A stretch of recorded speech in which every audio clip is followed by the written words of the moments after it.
Neil. All right, first and foremost, as usual, so let me go through the housekeeping rules and the important points for you all to take note. Yeah, please allow me to share my slides here.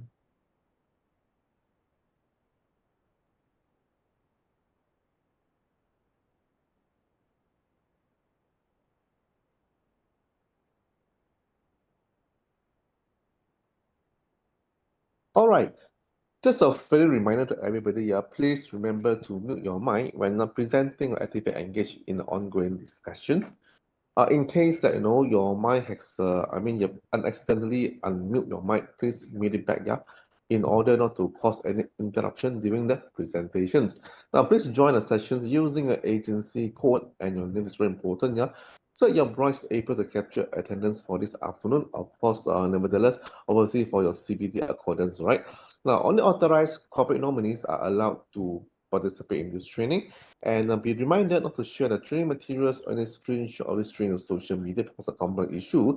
And I kindly stay till the end of our sessions to answer evaluations for your CBD accordance, all right? Or rather for your CBD accordance. Now, there are only 9 questions in total, very straightforward, yeah. Now, in the event that if your line drop or for whatsoever reasons that you couldn't do your polling, very simple, you can click a 3 dotted button to resume your polling sessions. And then get it submitted, yeah, before you exit the meeting room. Now, as you all know that now the in this digital world, right? So everything is actually getting big advanced, yeah. So same goes to this polling now. It's actually being recited in a Slido in a digital platform, yeah. Now for those that using the handphone, what happens is that if you're unable to see your polling, very simple, just go into the 3 dots button at the bottom of your handphones, all right? The just click on it, yeah, then the next screen, you're able to see there's one general icon and one advanced icon, all right?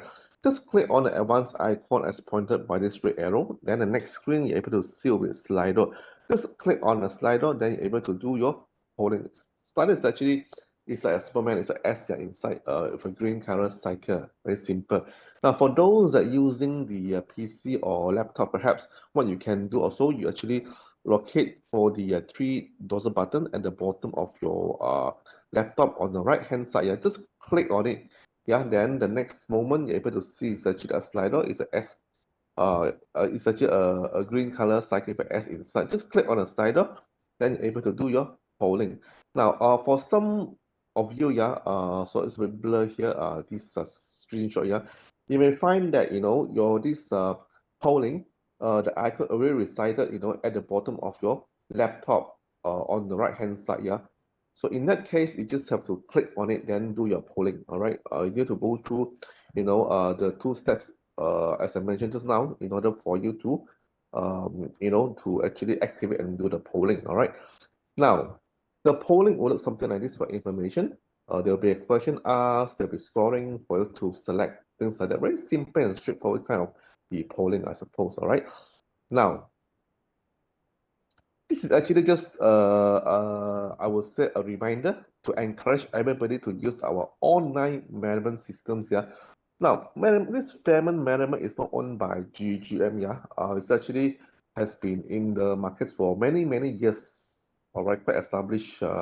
A vendor that actually doing this Fairman management, and it's backed by popular demand. So GGM also is using this Fairman management systems. Yeah. Now, why do we encourage you to use this system? There are some good benefits here. First and foremost, because I can avoid hard copies being lost, you see. Because sometimes if you actually submit manually, we may misplace the file, things like that. So it won't be so good. You have to get, another copy from customers, and quite cumbersome as well because the original could be missing, things like that.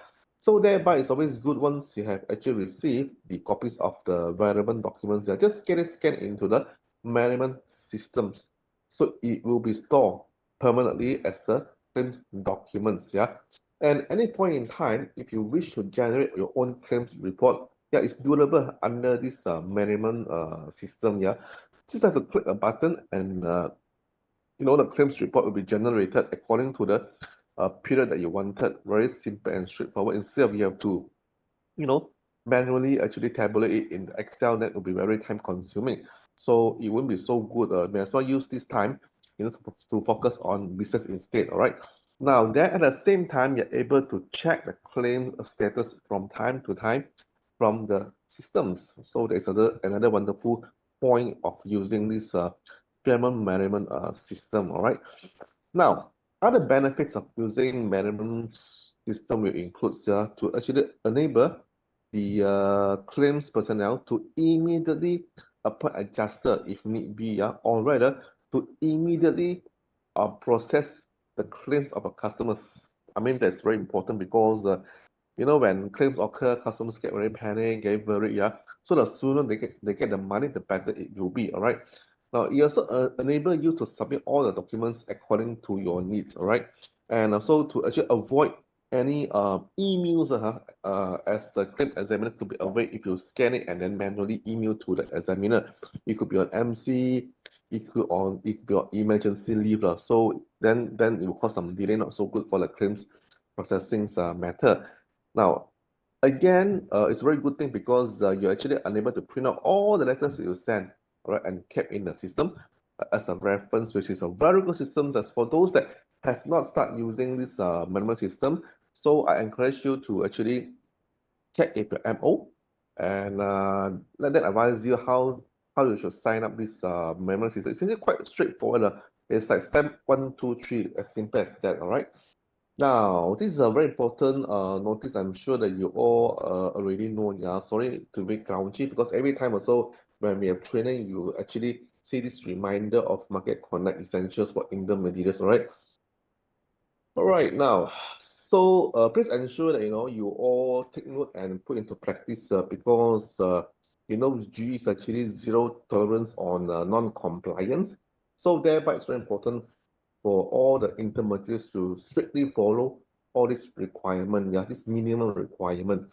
Now, always remember to provide product disclosures sheets to your customers at the pre-contractual stage and at the time of renewal. It's very important. Why?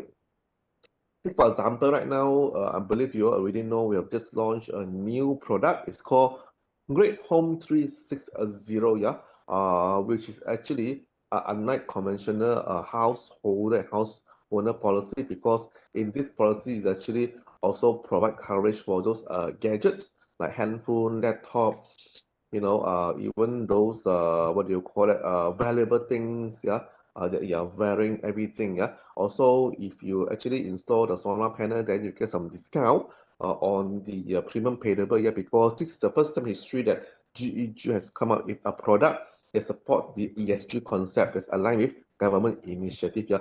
For more info, you can always find out from MO. And those that have attended yesterday training, I believe that you have some good takeaway from that session because a lot of claims question has been asked and clarified. Yeah. So it's actually a good product now. In this product, yeah, so it has a product disclosure sheets which spell out the number of plans we have, which is 4 plans, as well as what are the premium like, and then what are the eligibility of the insured to take up this plan. Of course, definitely he must have a property, right, of A1 or AB. All right. And also at the same time, also it will actually tell you some major exclusion that's more important, yeah. So your customer at least can take this product disclosure sheets as a reference before they make a decision whether to buy the product or otherwise, yeah. Now that come along, to provide suitable advice and recommendations to your customers based on their needs and objective, more particularly on their financial commitment, how much they can commit, because you see in our life cycle, when we are fresh grad until we get married, we have children or we have grandchildren. So our requirement for all the exposure risk, or rather our requirement for all the protections are actually different, right, from the life stage cycle. For example, a customer just buy what do you call a property, all right, he may just want to take up a plan one of Great Home 360. That is the premium he can afford to pay, things like that, yeah. But in that matter, so we are not allowed, yeah, to actually push up the plan to plan 4 just because you want higher commission. So it's actually prohibited under the business ethic acts, yeah. Of course, in other words, we have to treat our customers fairly. All right. I mean, to give or rather to provide sort of advice that up to their expectations is very important. Now let's come along. All the intermediaries need to complete the GGM mandatory courses and the e-learning, and to meet your CPD hours, yeah, to maintain your competency and to fulfill the role and responsibility of an agent. This is very important under the Professionalism of Insurance and Takaful Agents Acts. Yeah, why? To me, all right, CBD is just a piece of paper. It doesn't say anything. More importantly, why Bank of Ghana insisted all the assistant agents to fulfill training CBDs, because they want the agents to equip with necessary knowledge and update in order for them to actually conduct the business in the right manner. Because without the, what do you call that, the proper knowledge, right? So that could lead to misrepresentation. And if that happens, yeah, the customers may complain and to Bank of Ghana, and it goes back to the agents or intermediaries via, the insurance company or GI company, yeah, and that could lead to a termination of the contract of the intermediaries, yeah. So that's why nowadays Bank is very concerned and just very picky on the agents, to ensure that they treat customers fairly. All right. Now, just for information also, for those that have not completed our this 6 mandatory e-learning for this year, make sure that you complete it. All right, because by 31st December 2024, if you fail to complete, yeah, then your French system to issue new cases will be suspended, i.e. your this GIX or your IFE will be suspended. That is not so good. All right. Now, just to show to you again, yeah, so these are the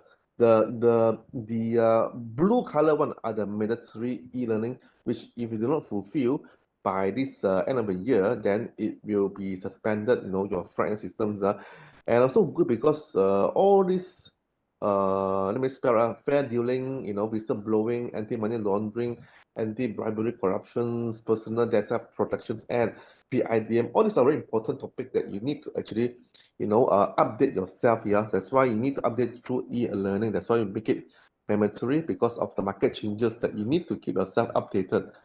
There's no other choice. Yeah, and each of these e-learning will carry 2 CBDs. All right, and for those that really lacking of CBD, of course, it's a double bonus. So you can earn your CBD, and the same also you can get the or acquire the necessary knowledge, in order for you to function well in your job scope. All right.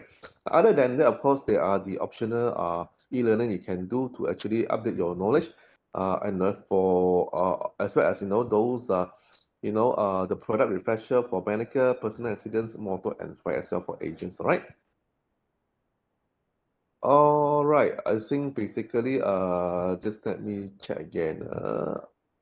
Just give me 1 second here. I think I missed out something. Give me a second, yeah. Let me just reshare the slide with you again, yeah. Sorry for this technical interruption.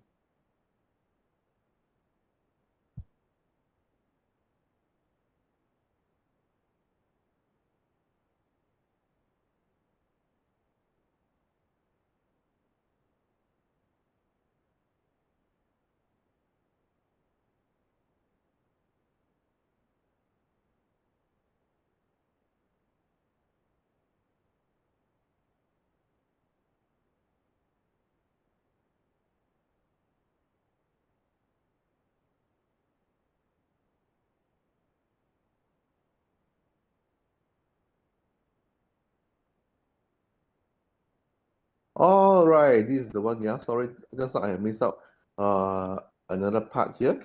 All right, it's very important. Yeah, it's actually continue from just now. The reminder of market conduct essential. Right now, number 4 is actually on the consent. Okay, it's just pertaining to PDPAS 2010. That's very important.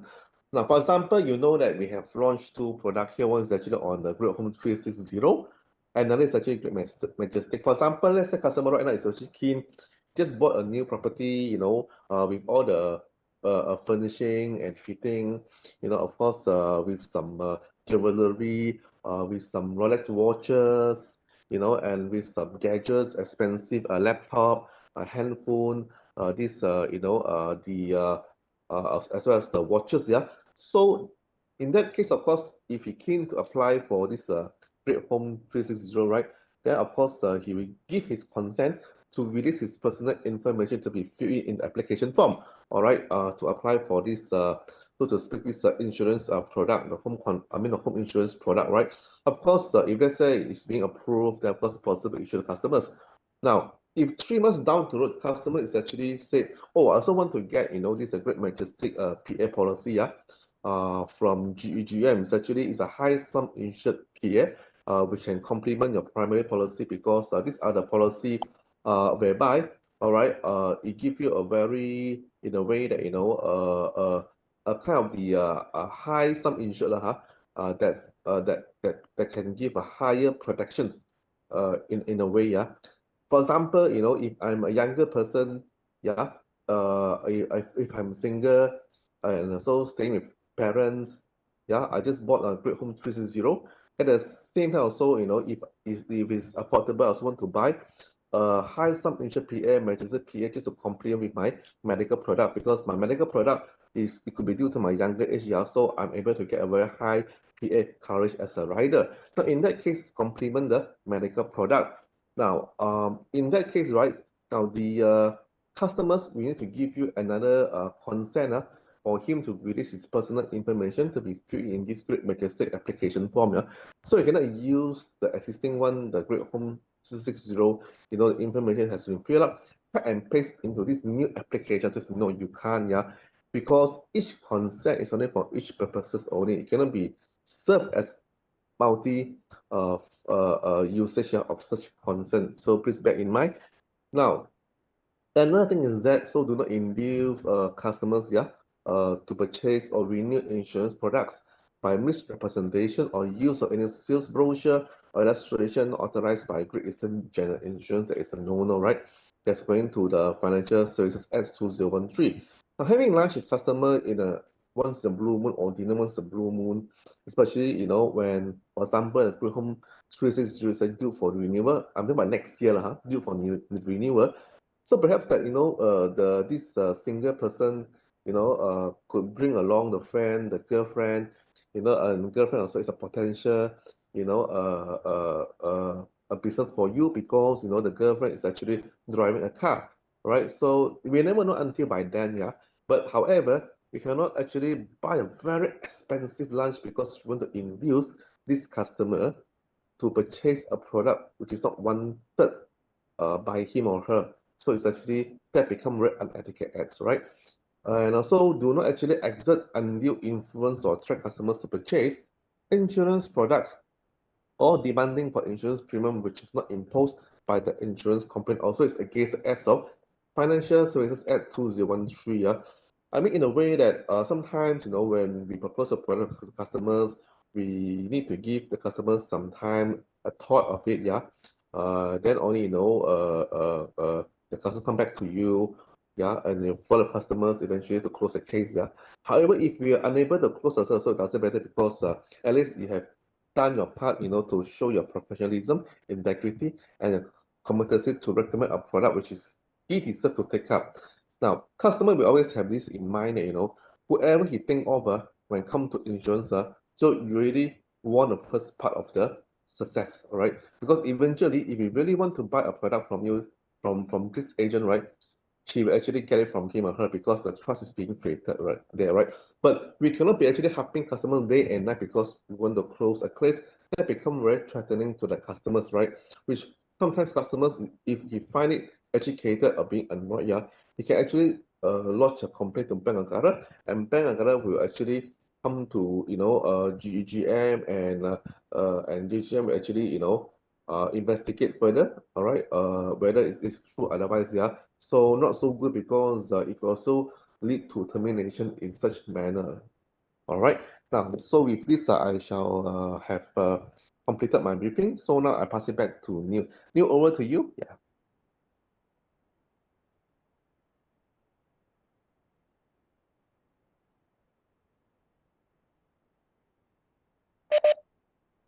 Oh, Neil, you have not unmuted your mic yet.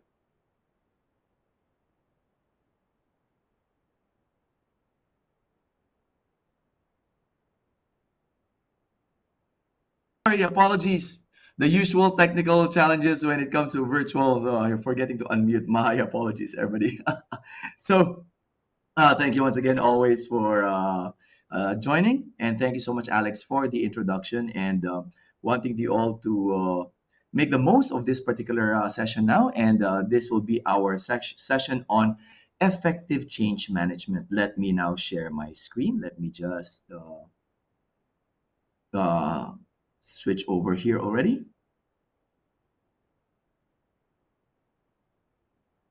Okay, there we go. All right. So thanks everyone. And this would be our session on effective change management. Now, this particular session is something that will have a lot of practical tips and applications for you all when it comes to how are we able to manage changing situations or changing environment around us. Now, for this particular session, I would highly encourage, of course, all of you to, if you can, please enable your video to make it more dynamic and to make it more fun. And at the same time, do please take the opportunity to ask questions. This session is all for you when it comes to being able to learn and take back some bite-sized learning that will help you in your day-to-day, and of course, at the same time, fulfill your CPD training hours, right? And please keep an open mind when it comes to some of the topics that we're going to be discussing in this afternoon. So this would be our session on effective change management. We will have a mid-afternoon break at around 3:30, 3:45, and then we're looking to end the session at around 5:30 later this afternoon. So thank you once again, and hoping that you'd all make the most of this bite-sized learning session. Now, when it comes to managing change, because a lot of times for most of us, we find it very difficult to face change and the situations that change around us. And in a lot of cases, we actually see these changes as a challenge or a problem that we face. A lot of people don't adjust very easily to changing situations. And because of that, a lot of the change gives us a lot of stress as well. So when it comes to change, we more often, a lot of times, see it as a challenging situation. And in that way now, can I just then get you all to join us in some of the activities that we do when it comes to this session to make it more interactive? Let us know what is the current situation that you have right now that is causing you a lot of stress, something that is causing you to, have see it as a challenge or as a problem. So please, everybody, in our online poll right now, you can see the QR code right here in front of you.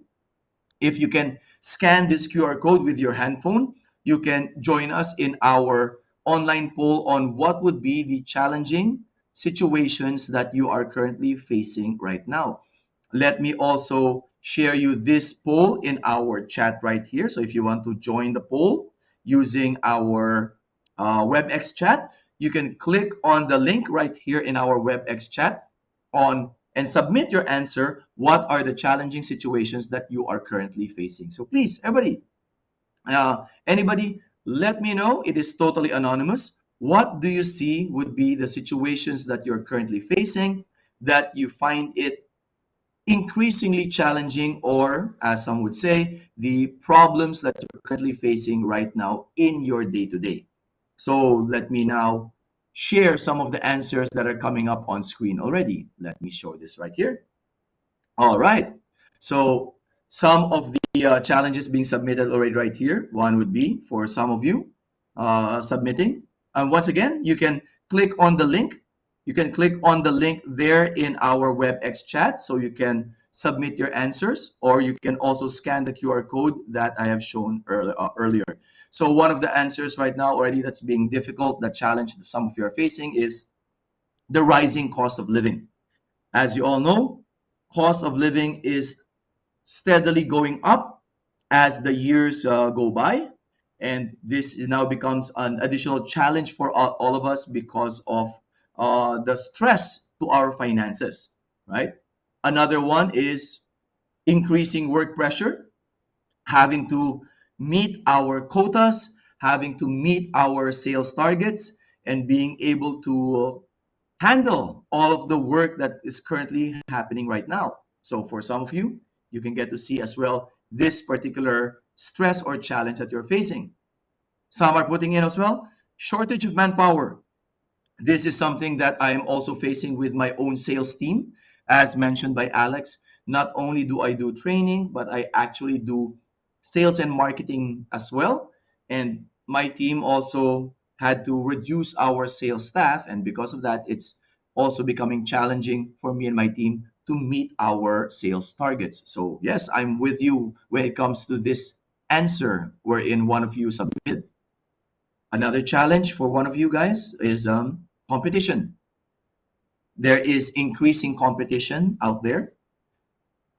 There's so many other insurance companies, insurance agents, and each of them is trying to pitch their own product and their own service. And because of that, it becomes increasingly difficult to capture more of the market. The person also included being tired, physically or maybe mentally tired. And of course, pricing. This is right, pricing. So it can be challenging also to face up or to compete with pricing of our competitors. Right? What else submitted? Needs and wants. Being able, maybe for the person who submitted this, it is being able to buy what we need and buy what we want. As you all know, we still have our own needs and wants. Needs being the things that we need to get for ourselves or for our family, and wants would be things at least we that will bring us a little bit more joy because it's more for our enjoyment and relaxation. So yes, current challenge as well. Rising living cost and rising work pressure. Another challenge that a lot of you are facing. Yes, rising cost of living and work, right?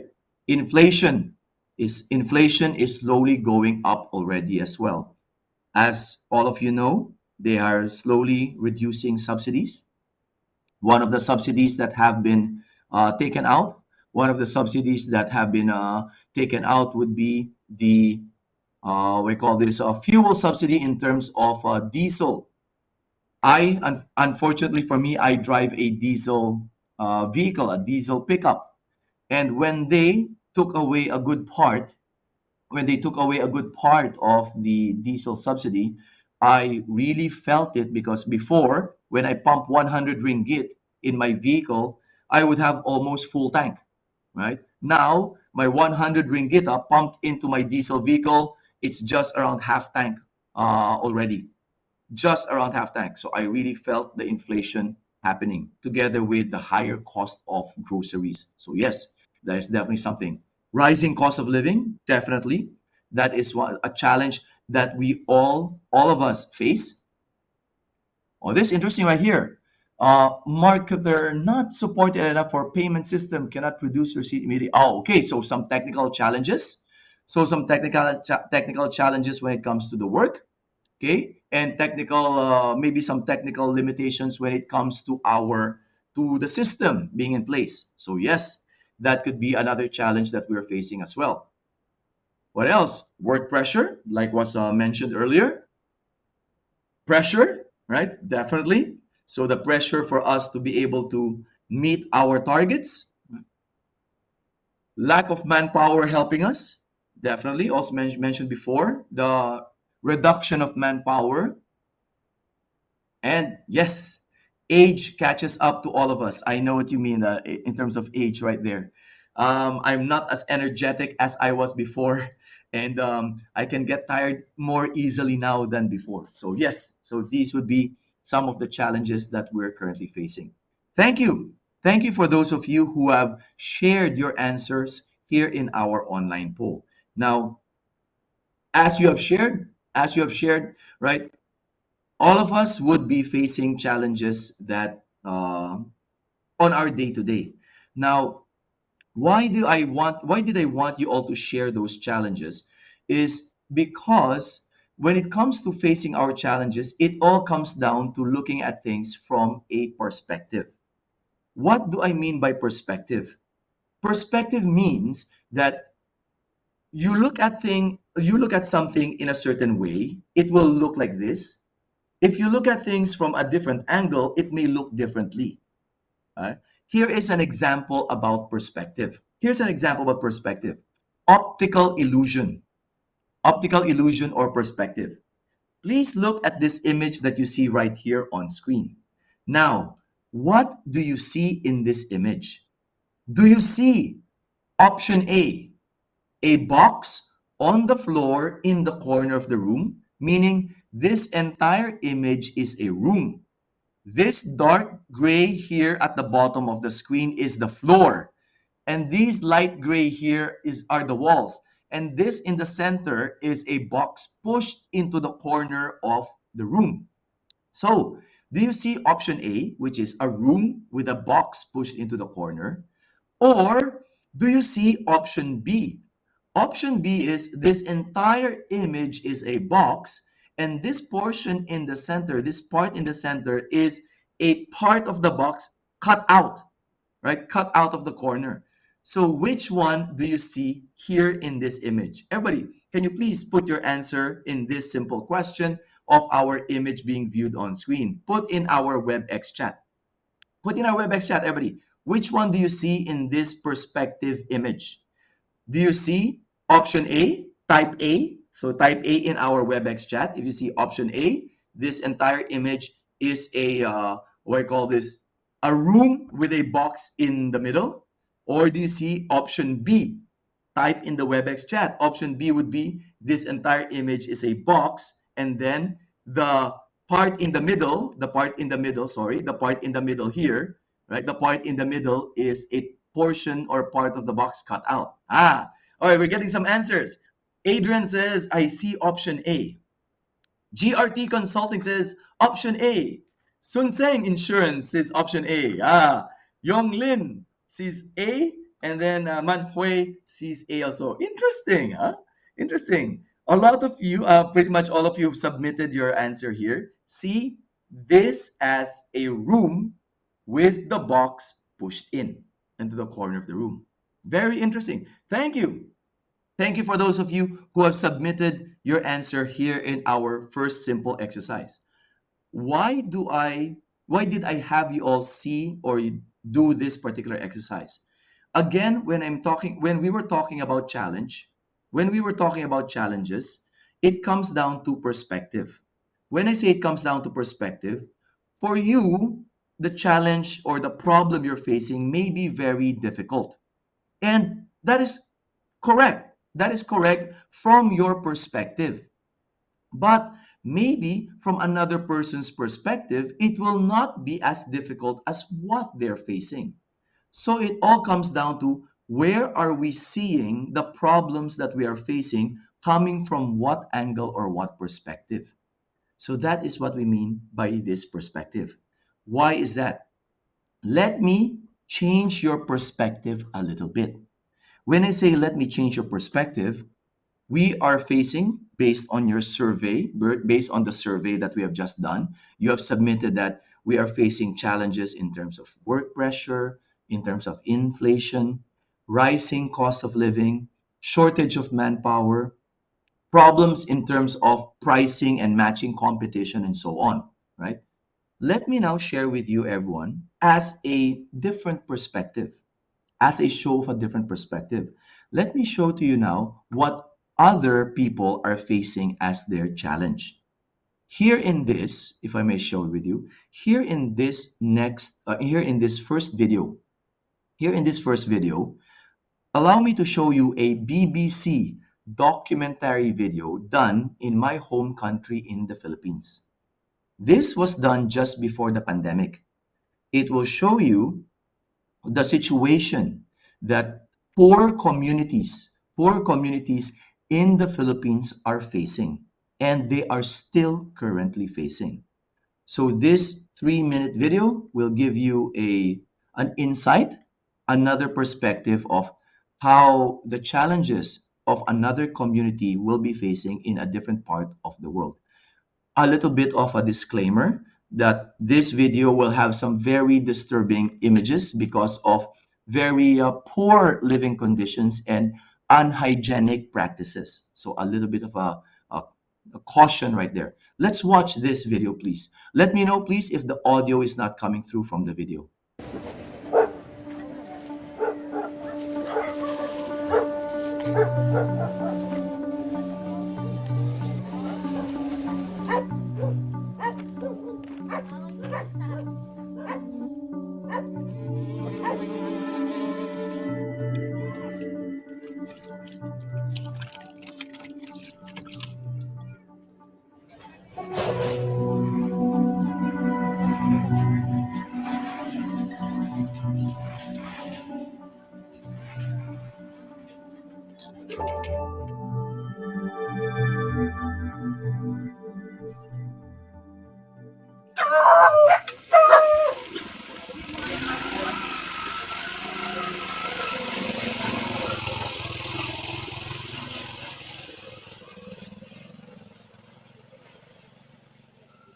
Itong trabaho ko, mga 5 buwan na po. Pumunta ako tanghali mga alas 12. Hanggang ngayon, nandito ako. Sa isang linggo po, pag nakapagpakilo po ang bossing ko, bigyan ako ng 300. Okay na rin po, kahit pa paano nakaka-resolve sa mga pangangailangan ko sa pagkain, panggasto sa bahay, makabili man lang ng bigas, ulam.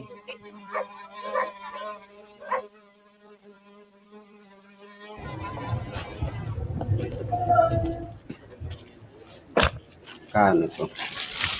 25 po. 25.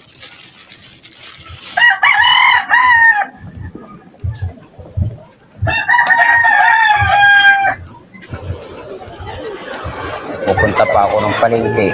Bibili pa ako ng ng mga panahon. Tulad ng mga bawang, ganyan, mga sibuyas.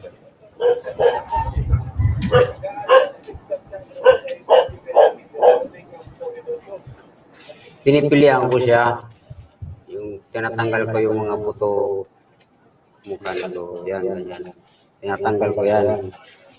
Kasi para ito na lang matitira mga ganitong mga laman. Tapos sinugasan ko siya.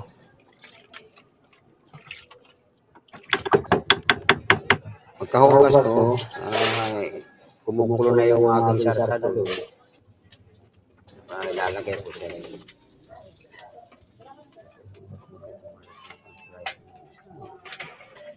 Isang mangkok ng ganyan, 10 pesos.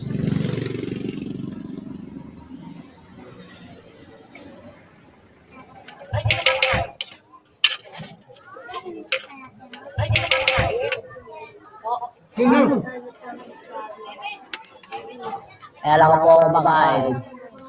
Masarap. Masarap kumain. Dito po sa pwesto na po. Malinis po to, yung lugasan na maigi. Kaya marami po bibili magpunta dito.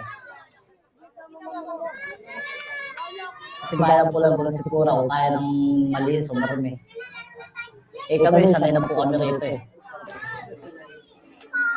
Ay po meron po talaga lang kaya Pag puro pagpag Ang ganda dito po kami, kakain ng marimay yung pagpag.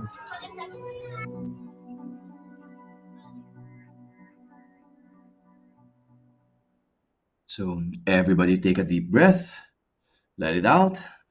Once again, I apologize for some of the very disturbing scenes in that documentary, but as you can see, that is literally what is happening in some of the very poor communities back in the Philippines. They don't even have proper meals, and they take their meals from recooked food that has been taken from the rubbish dump or the garbage dump. So that is a situation that even now is still currently happening. So why do I show that to you is again, it's about perspectives. If we are able to see how the challenges that others are facing around us, it makes it a little bit easier for us to see our situation because then it makes it look like that our problems are not as extreme as other people.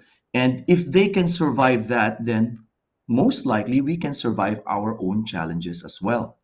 So, my first psychological tip for you all right now, because as we said, I'm going to be sharing with you through the course of this afternoon some basic pointers that will help you in your day to day. So, one way that we can be positive and have a stronger mindset in the face of the challenges that we are facing is to be thankful for what we have, to be thankful for our situation, because we know that others are facing even more challenging situations than us.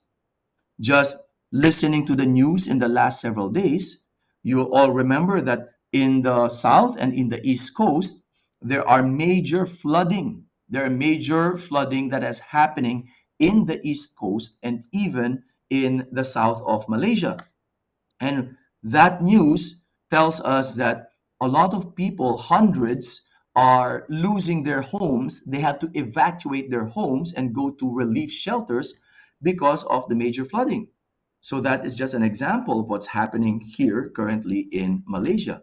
So how are we able to become more positive? How are we be able to, shall we say, have a stronger mindset in the face of challenges? Is to look at things from a different perspective and be thankful that we have what we have. So this makes it easier for us to face the challenges that we're currently facing. So in that way now, everybody, just a little bit of reflection, right? What are the things that you're currently thankful for right now? So what are the things that you see in your situation that you have more benefits for? What are the things that you see in your situation that is still better off than other people are facing out there? Please, everybody, share your answers in our Zoom chat, right? If I can encourage you, what can you share in our WebEx chat, in our WebEx, as the things that you are currently thankful for that others may not have right now, right? So, one of the things I'm thankful for is that my family is safe from all of the flooding that's been happening. My family is, luckily enough, we are living in a place that has no floods, or at least our house is safe from flooding, right?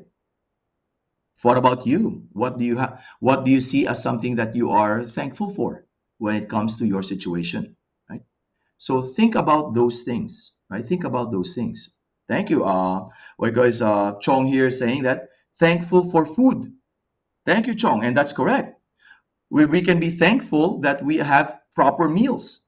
We are able to buy proper food compared to, the poor communities in Africa, in the Philippines, poor communities, especially in like Palestine, who are right now starving because of the war, right?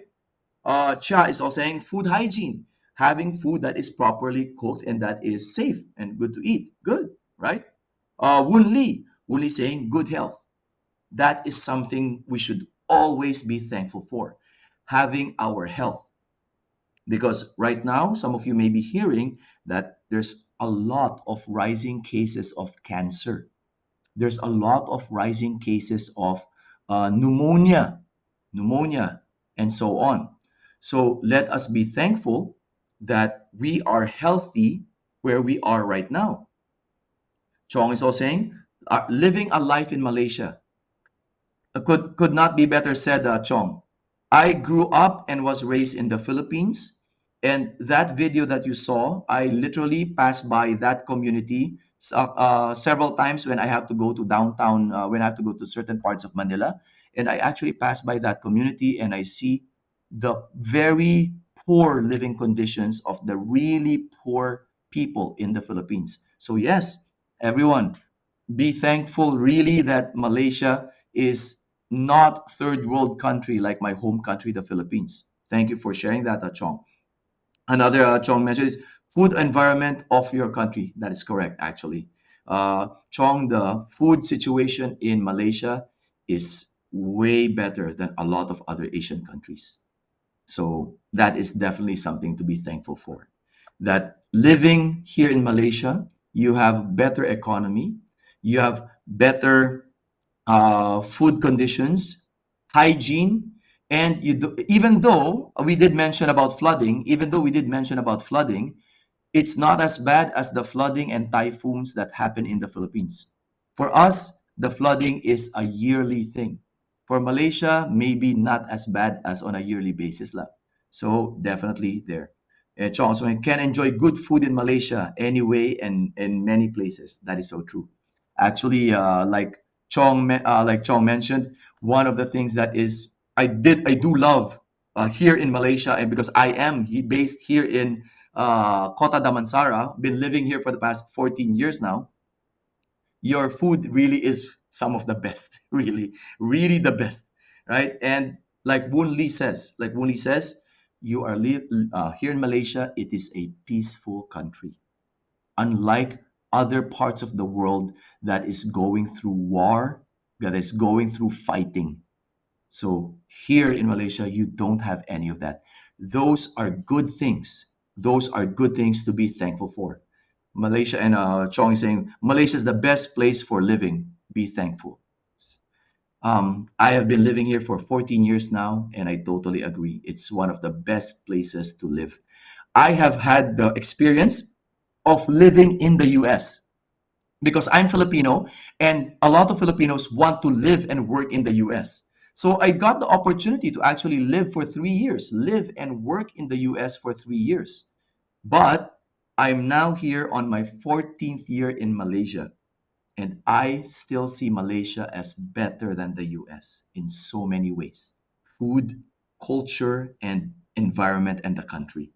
So, totally agree with you, Chong, that coming from someone who literally had the experience of living and working in another country like the US, and of course, my home country, the Philippines, Malaysia is one of the best ones.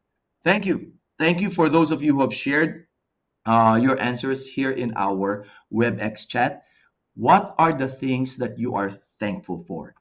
Why? We want to put things in perspective.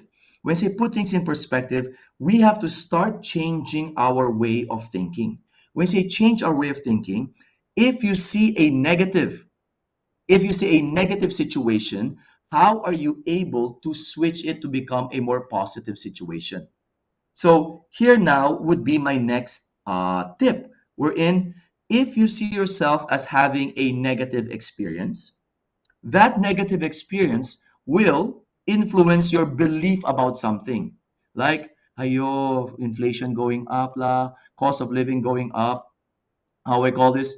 Because of that, oh, hey, where's our country coming to la? Politics is always kalam kabut. You know what I mean, right? Politics in Malaysia always kalam kabut everything. And those beliefs, right? Those beliefs will lead to possible negative mindset or attitude, right? It can lead to also negative attitude. And because of that, you now maybe start making wrong decisions and you will get negative results. So, how do we flip it around?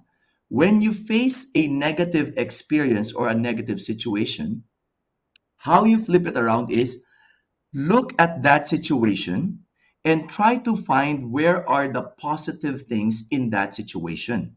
Are there opportunities? Can you learn something new from that situation? Can you do better so that your situation will improve? So that's how you switch to a positive. You learn from the negative situation, you learn from the negative experience, and then you start applying some things that you've learned so then it improves your experience and your situation. That is how you flip things to a positive. Then that is my next mental health tip for you all.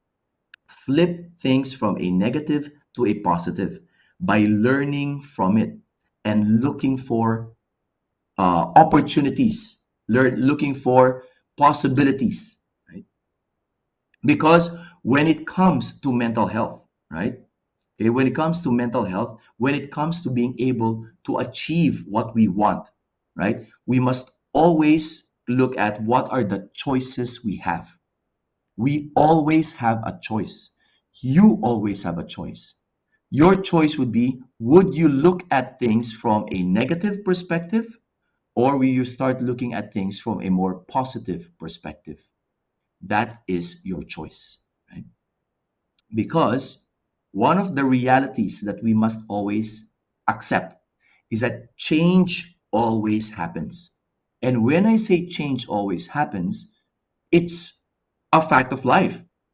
things will change on a daily basis, monthly or yearly basis, right? And how we see change, whether do we see change as a negative or whether we see change as a positive, it really is up to us. Meaning, it's based on your perspective whether you see change as positive or negative. It is up to you, right? Chong just mentioned here, if you think you can, then you can. If you think you can't, then the answer is can't. So very true, Chong. So very true. Basically, it all comes down to your perspective and to your mindset. If you think you can't, then you really can't. Then that means just like exactly like what Chong is saying here in this one. If your belief, if your belief in yourself is that I cannot do this la, I cannot face up to the competition, I cannot compete with the pricing that the other insurance agents are giving, I cannot compete with AI technology and how AI is selling better. AI bots are selling policies better than I am. If that is your negative belief, then that will affect your mindset or your attitude. That means you're not gonna try as hard. It will affect your attitude that you will not try as hard as you need to la. And because of that, that is the action you take. Less effort, less attempts, and then your result will be then less chances of closing sales or less chances of being able to tap new markets. Does that make sense, everybody? So it all comes down to your belief in yourself. So that is why you have to try to flip things around that if you get a rejection, sorry, but I will be going with another agent or with another insurance provider for my company's coverage, la, example, la, or for my company's motor insurance or something, right? Then if you're not able to flip around that rejection, if you're not able to flip around that rejection, then you're going to be stuck on a negative mindset, and it's going to slowly demotivate you.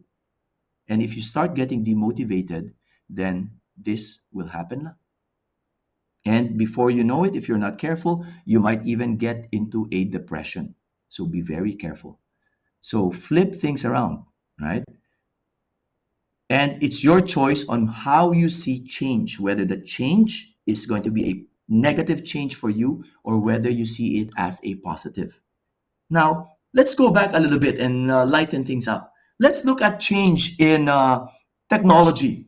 Let's look at change in technology. Blast from the past, everyone. Blast from the past. Have a look at this picture. Have a look at this picture. Can somebody tell me in the WebEx chat, what is this picture about? What is this picture about? Anybody? Okay, come on. Show off a little bit of your age.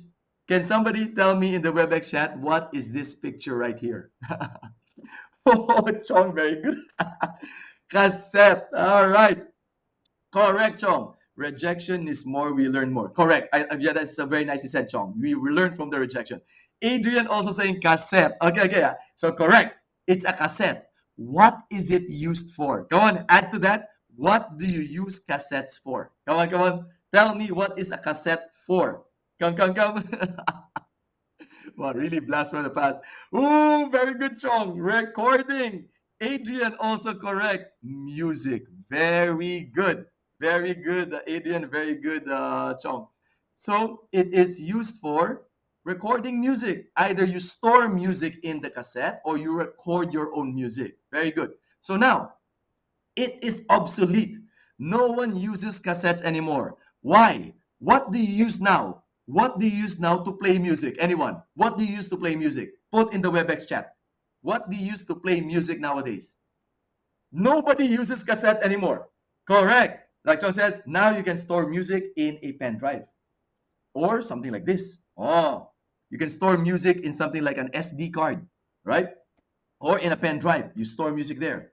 If you're not storing music, how in a pen drive or a SD card, how else are you playing music? How else do you play music? Where do you play your music from? Anyone? Put in the WebEx chat. What do we play music from nowadays? Like I said, you don't play from cassette anymore. Oh, good. We play from PC. You play from YouTube, correct? So what are some of the musics? YouTube. What are some of the music streaming besides YouTube? What else do you use for streaming music? Ah, what else do you use? Like Woon Lee was saying there, YouTube, right? What else do you use to stream music now? So correct. You can now play music online, either YouTube or you stream it, right? So one of the more popular streaming services, as you all know, Spotify. You either play it from Spotify, you play it from YouTube, maybe some of you play it from Apple Music, and so on. So that is how technology changed the way we play music. Okay, now test you all again. What about this one? What is this image? Make a guess. This one, bring you back a little bit further. What is this black thing right here? What is this black thing? Anybody recognize? Anybody recognize? Whoa, Adrian, VCR. Oh, okay. Okay, Chong is saying VCD. No, good attempt, Chong, but it's not a VCD. VCD is after this. VCD came after this. This was before VCD. Okay. Chong is close. Chong shows VCR. The letters need to be changed a little bit. The letters need to be changed. It does start with a V. It does start with a V. What is this? Anybody else? Anybody else want to make a guess? It does start with a V. You play this from a VCR. So that's the thing. The VCR is the player, but this is the storage. So what do you store in here? What do you store in these big black things? What do you store? Anyone? Really bring you down memory lane, huh? Okay, you store TV. Yes, you can store TV programs. You can store TV programs from it. This is what you call a VHS. So it is like this, VHS there, or VHS cassette. There. So that is what this is. It's a VHS cassette. Similar to the audio cassette, you store movies and videos inside this. So if you wanted to watch movies at home, you go to a Blockbuster Video, you rent a movie, you bring it home, and then you play this VHS in your VCR, and then you watch movie at home.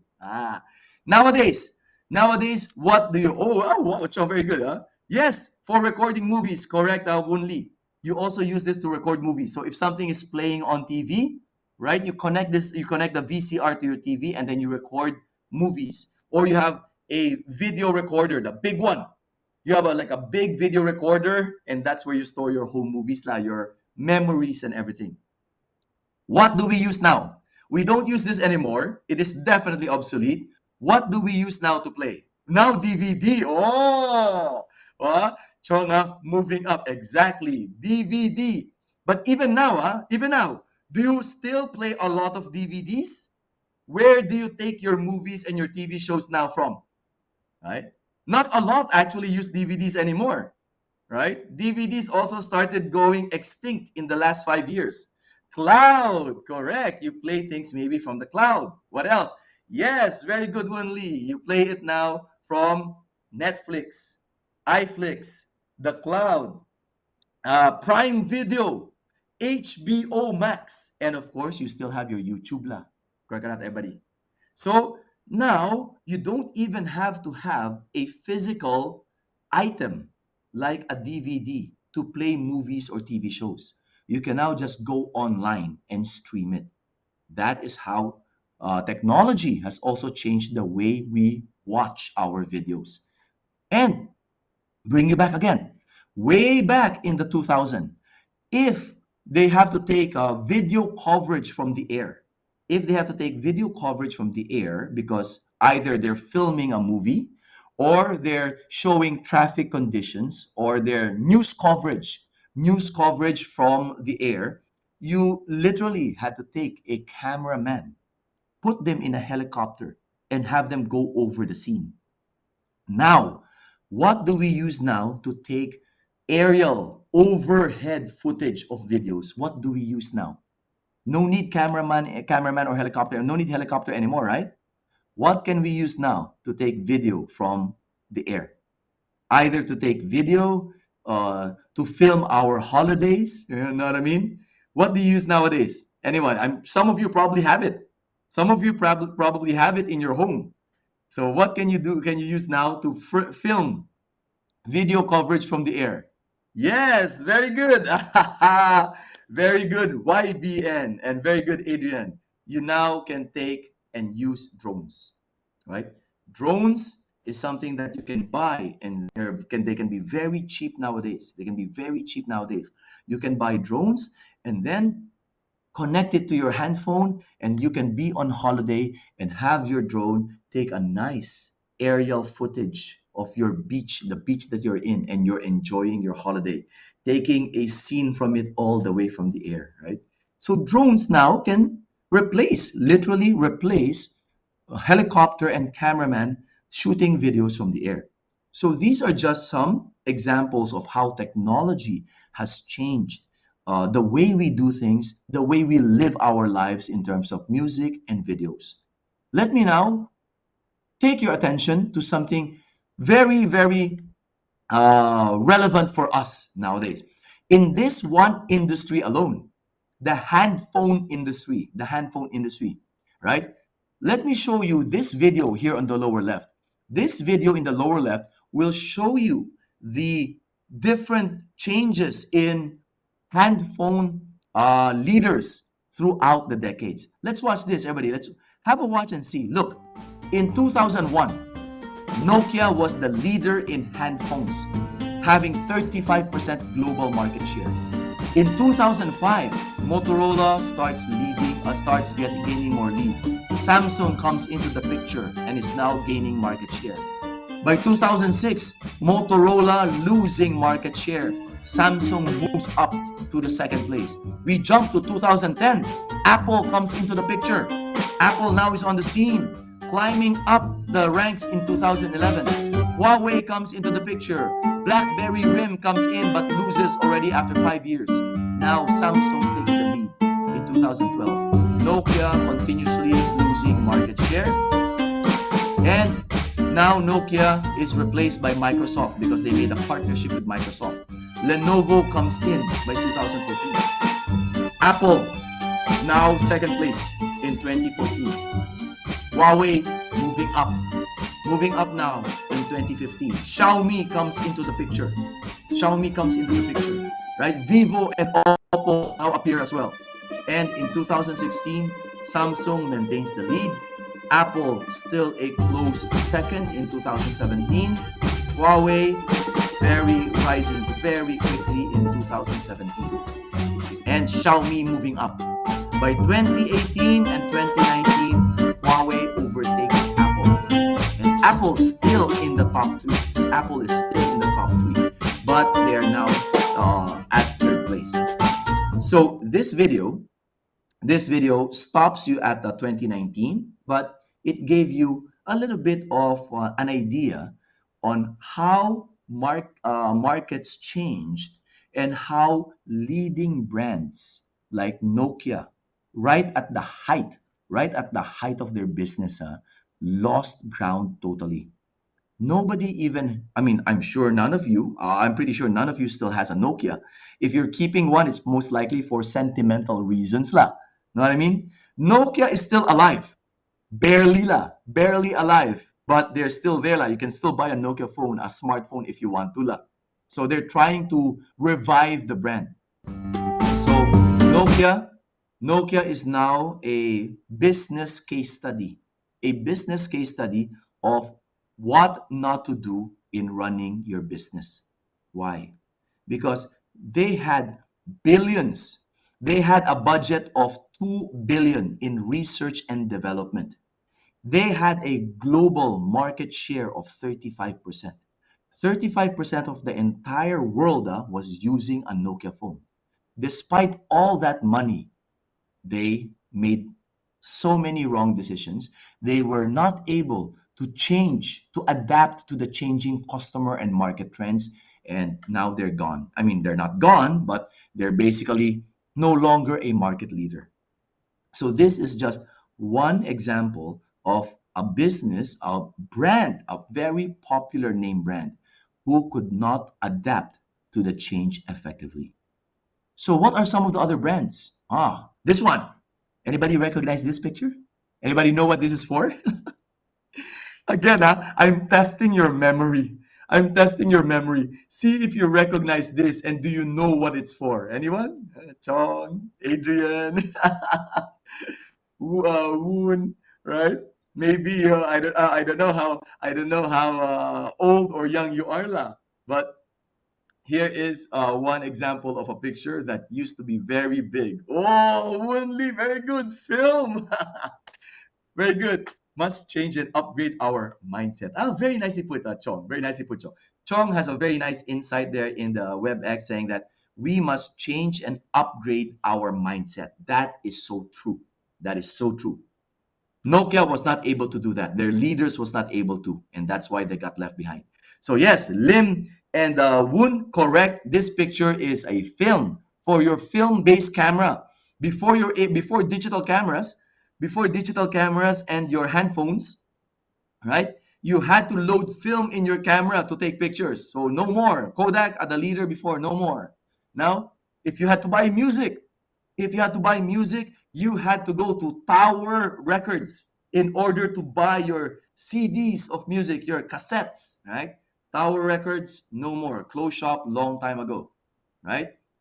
Blockbuster, if you want to rent your movies and your videos, right? From VHS or DVDs, you will go to Blockbuster as one of the popular brands in order to rent your movies. Blockbuster also gone, no more, right? Another brand still around. Another brand that is still around but slowly closing down is Toys R Us. They used to be everywhere. They used to be in every major mall. Now, also closing down branches already. So these are just some brands that they're still around, but not as popular anymore in terms of their market share. Others, GNC, also closing down branches. Fashion, in the fashion industry, Vivo, a very popular brand for jeans. Another one, Victoria's Secret. Victoria's Secret in the women's lingerie line. And general fashion would be like, example, Forever 21. So these are, again, just some brands that used to be very, very popular. Some of them gone, some of them still around, or some of them just dying altogether. What are some of the other brands that you all know? Anyone? Do you want to share some blast from your past? Do you want to share some blast from your past in terms of what are the brands that you remember from the past that were very popular at the time, but now are no longer around or kurang already the branches la? Anyone want to share in our WebEx chat? Brands that you know, right? Still around maybe or gone already. Do you know any brands from your past that you still remember? Do share here in our WebEx chat. Another brand here that I used to love. It's still around, but it's not as popular anymore. This one is a very good brand that is Formula. Rip Curl. Your board shorts.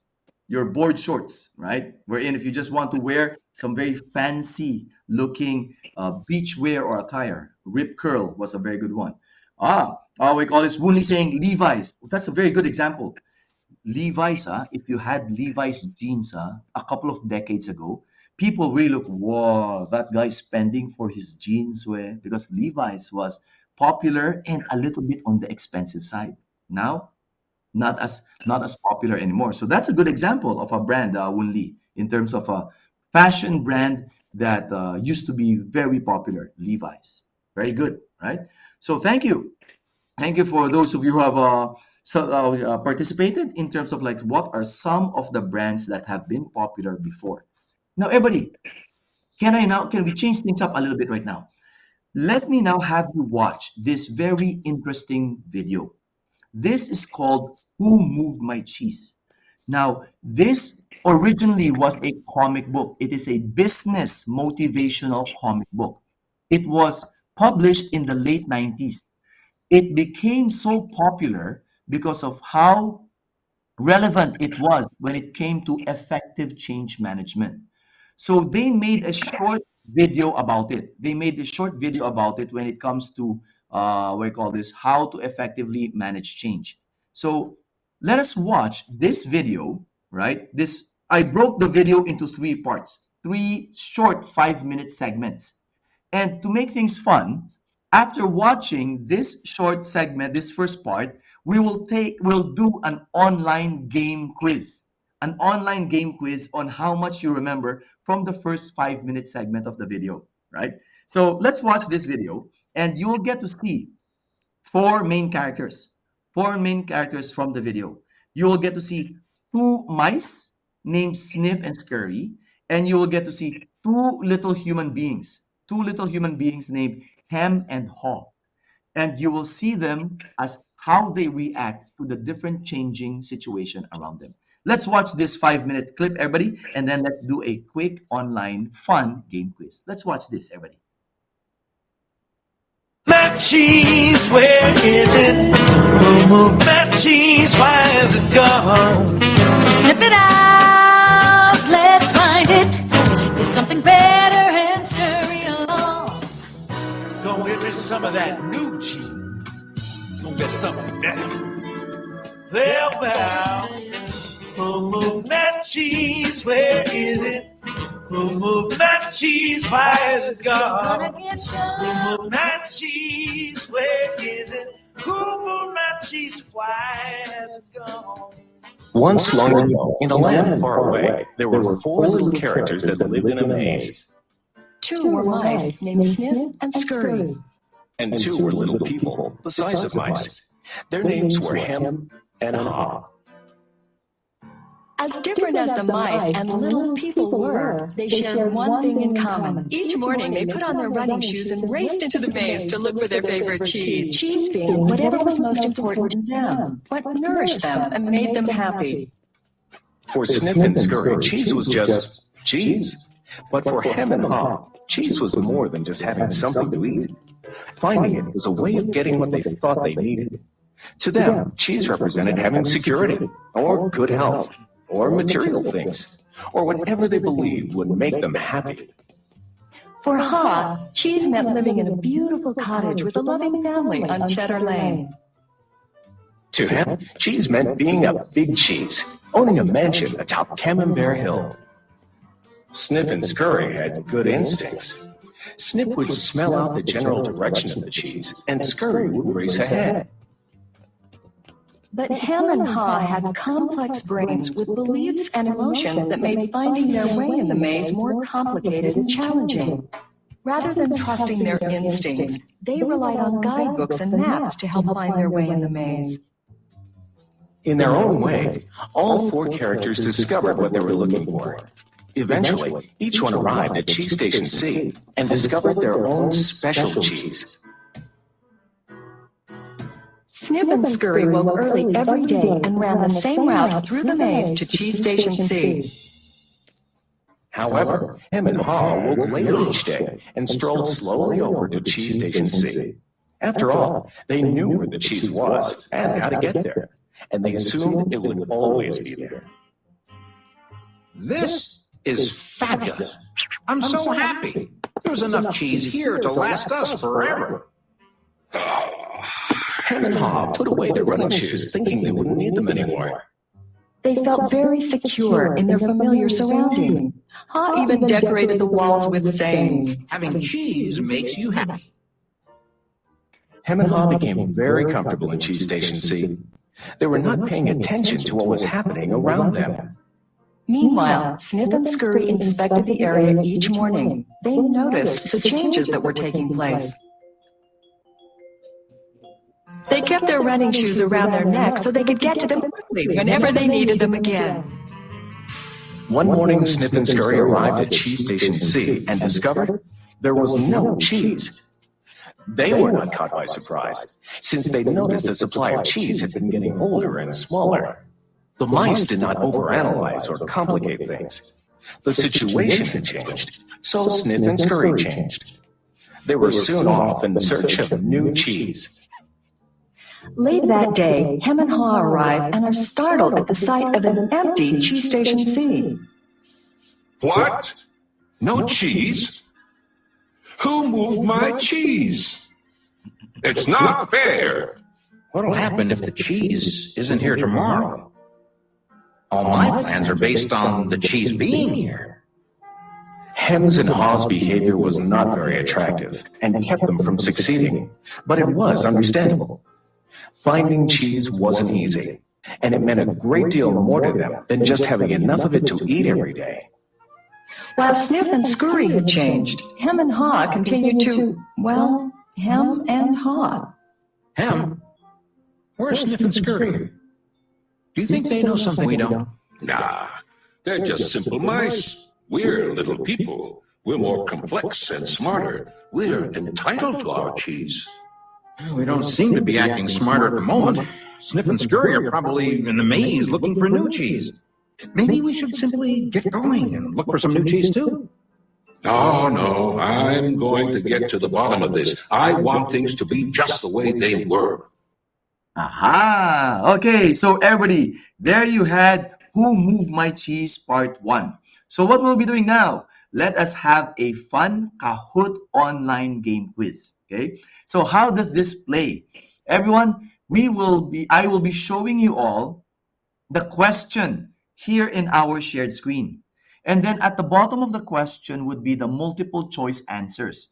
So all you have to do is look at the question, look at all of your choice answers, remember the color of your choice answer, because on your handphone is where you will be submitting your answer. You will press the color of your choice on your handphone to submit your answer. And the more points, the faster you submit the correct answer, the more points you get.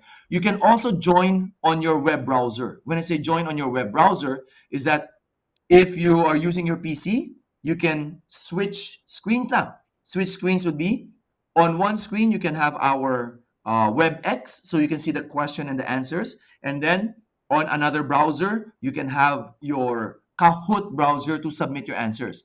If you're using your PC, all you need to do is open your web browser, type kahoot.it, kahoot.it on the browser of your PC. And then you will enter the game pin that I will be showing, okay? So everybody get your, for those using their handphones to join our Kahoot game quiz, get your QR code scanners ready, or your activate your camera app in order to scan the QR code. For those of you who want to join using your PC browser, just open a page or a tab on your web browser on your PC, type kahoot.it, and then enter this game pin. Here we go, game pin up on screen. There we go. So handphone users, please scan the QR code on screen, right? For those of you who want to use your PC, right? For those of you who want to use your PC, just open another browser tab, type kahoot.it, right? And then enter the game pin that you see right there on screen. And with that, you can then start joining us for our quick fun game in terms of in terms of our Who Moved My Cheese Part 1. Come everybody, join us. Join us here in our first code game, please. We have Cheers, NHS, OSN, WB. Okay, so go ahead, come, join us.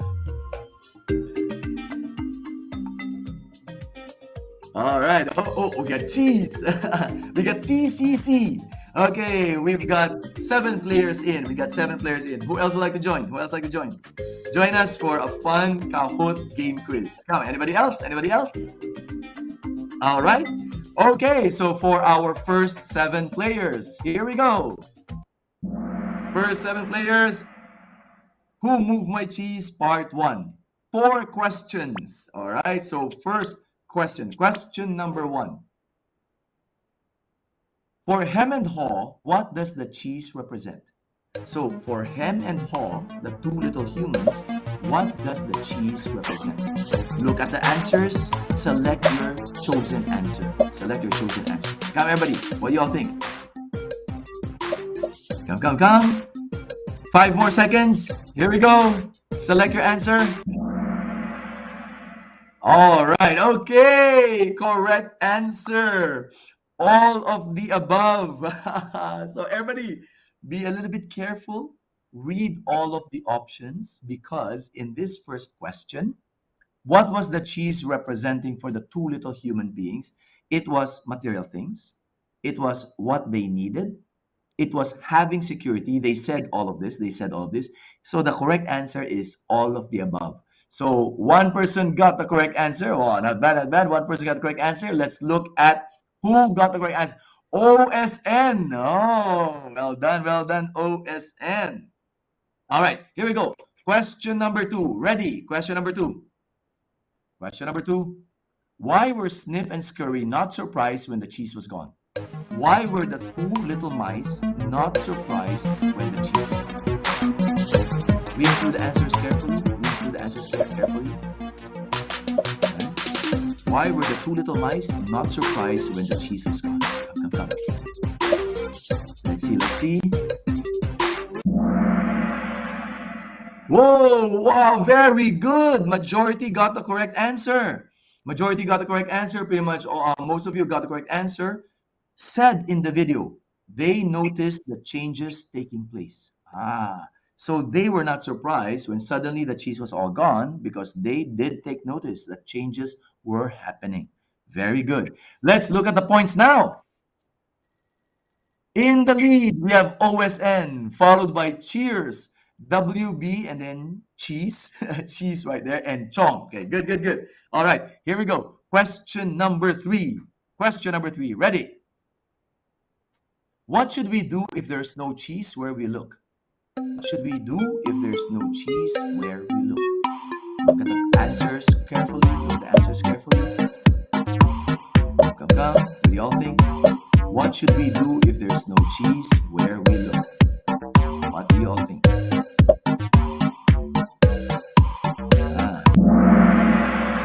Oh, yes! Pretty much everyone got the correct answer. Well done. 6 of the 7 players got the correct answer. So when there is no more cheese where we are, right, look somewhere else. Very good. That is the correct answer. Let's look at the points. OSN is on fire. Ooh, hot. On fire. All correct answers in a row. WB moving up. Cheers right there, and then Chong, and then cheese, cheddar right at the bottom. Okay, very good. Be ready for the final question. Everybody, final question. Ready? Here we go. Final question for part 1. Okay, here we go. Why did Ham not want to look for new cheese? The stubborn guy who did not want to look for new cheese, why did he not want to look for new cheese? Read carefully. What do y'all think? Why did Ham not want to look for new cheese? Aha! Here is another question that all of the given options are all correct. He wanted the things just to be just the way they were. He actually said these words. He did not want to leave his comfort zone. He wanted to stay where he was. And he also used these words. He feels entitled to his cheese. So correct answer, all of the above, all of these reasons. Very good. 2 got the correct answer. All right, for the final points. Here we go for the final points. Give a round of applause. Give a reaction. In third place, WB. Well done, WB. Correct for WB. Right there, second place. OSN in second place, and our champion for round 1. Chong. Well done, Chong. Okay, so these would be our winners. Our winners for our Who Moved My Cheese Part 1. Well done. Chong being our champion. Second place, OSN. WB in our third place. Well done. Okay. But don't worry, because we now have Who Moved My Cheese right? Part 2. Everybody, part 2. Next 5-minute clip. Next 5-minute clip. Let's watch this one. Come, everybody. Meanwhile, Snip and Scurry moved further into the maze. They didn't think of anything else but finding new cheese. After looking in parts of the maze where they had never been before, Snip and Scurry found the biggest store of cheese they had ever seen. Meanwhile, Hem and Haw were still trying to figure out what was happening. Then Haw began to imagine himself out in the maze, finding fresh new cheese. Before long, he could almost taste it. Come on, Hem, let's go. We've got to change and enjoy something better. No way. It might be dangerous out there in the maze. I like it here. I'm comfortable. You'll see. Someday things will be just the way they were. Like Hem, Haw focused on what he was losing. His vision of finding new cheese and gaining something better faded.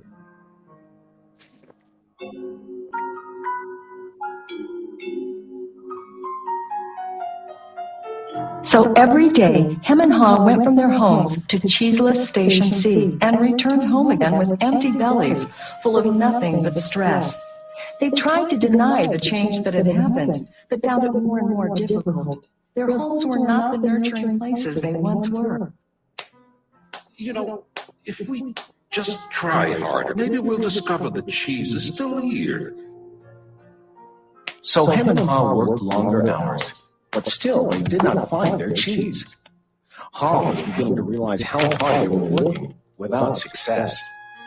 Then Haw lived up to his name. Look at us. What are you laughing at? They moved our cheese and you think this is funny? Oh, Hem, we keep doing the same things over and over again, and we wonder why things don't get better. Now that's funny. Who moved my cheese? Who moved my cheese? Hem, it's time for us to find something better. You're not really going out into the maze again, are you? Why don't we just wait here until they put the cheese back? They're never going to put the cheese back. That was yesterday's cheese. It's time for us to find some new cheese. Now, where did we put our running shoes? What if there's no cheese out there? Or what if you can't find it? Or Well, I don't know, Hem. But imagine how much we would enjoy some new cheese. No, I don't want to go into the maze. Well, I don't either. But let's face it. If we don't change, we could become extinct. Extinct? Who moved my cheese? Who moved my cheese? Who moved my cheese? Then Haw wrote on the wall what he had been thinking about for some time. What would you do if you weren't afraid?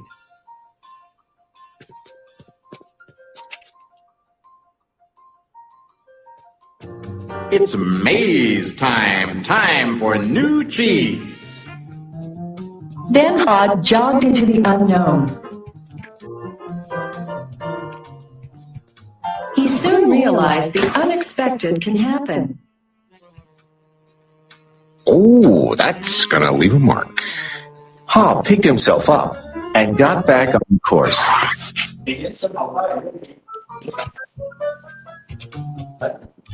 Being back in the maze isn't nearly as How did I get into Cheese Station C? I should have followed my instincts and changed a lot sooner. If I'd been watching what was happening, smell the cheese often so you know when it's getting old. Why do I feel so good? I don't have any cheese, and I don't know where it is. When you stop being afraid, you feel good. I feel so good, so very good. I'm not afraid anymore. The more clearly Haw imagined himself finding new cheese and enjoying it, the more real it became, in his mind and his heart, and the more it made good sense to him. Imagining myself enjoying my new cheese even before I find it leads me to it. Aha! All right. Okay, so everybody, you have now watched Who Moved My Cheese Part 2. Okay, so get your QR code scanners ready, get your handphones ready, or your web browsers ready. Let us now do Part 2, the Who Moved My Cheese quiz Part 2. Come, everybody, hear that? Putting up our quiz online. So QR code scanners or web browsers open to kahoot.it and be ready to enter the game pin. Here we go, loading up the game pin now. And game pin coming up. Here we go, everybody. Key in the game pin for your browser 589-4939. And for those of you just joining with your handphones, you can easily just scan the QR code and then enter the game pin, enter right away with your nickname, right? So here we go. Come everyone. Come, join us. Okay, join us in our Who Moved My Cheese Part 2. We've got 6 players in so far. 6 players in. All right, come. Yes, we've got 7 players in. All right, 7 players in. Let's see who else would want to join us. Let's see if our defending champion like Chong and defending winners like OSN will maintain their titles. Okay, so 7 players in. All right then, here we go. Ready? Launching our Who Moved My Cheese Part 2. 4 questions, 20 seconds per question. Here we go, everybody. Question number 1. The writing on the wall represents? What does the writing on the wall represent? What do y'all think? What does the writing on the wall represent? When Paul was writing those things on the wall on the video of Part 2, what were those about? All right, very good. Majority got the correct answer. So we have life lessons. So what the writings on the wall represented would be lessons that we can learn as we go through life. Very good. So our first set of points goes to TCC in the lead, followed closely by Chong, and then OSN, and then we have James. All right, very good. So these are our first set of leaders in our Who Moved My Cheese. Ready now, here we go. Question number 2. Ready? What does the maze represent? What does the maze represent? Anyone? What do you think? What does the maze represent? So, in the Who Moved My Cheese video, what does the maze represent? All right, so 4 got the correct answer. The maze represents life and how we go through life. So that is what the maze symbolizes in the video. Very good, 4 got the correct answer. Let's look at the points. Whoa, all right, so TCC still in the lead, followed by OSN, James, and then we have NHS and Chong. All right, very good. Here we go. Ready? Question number 3. Ready? Go, everybody. Question number 3. The characters in the movie represent what? The characters in the movie represent what? What do y'all think? What do the characters in the movie represent?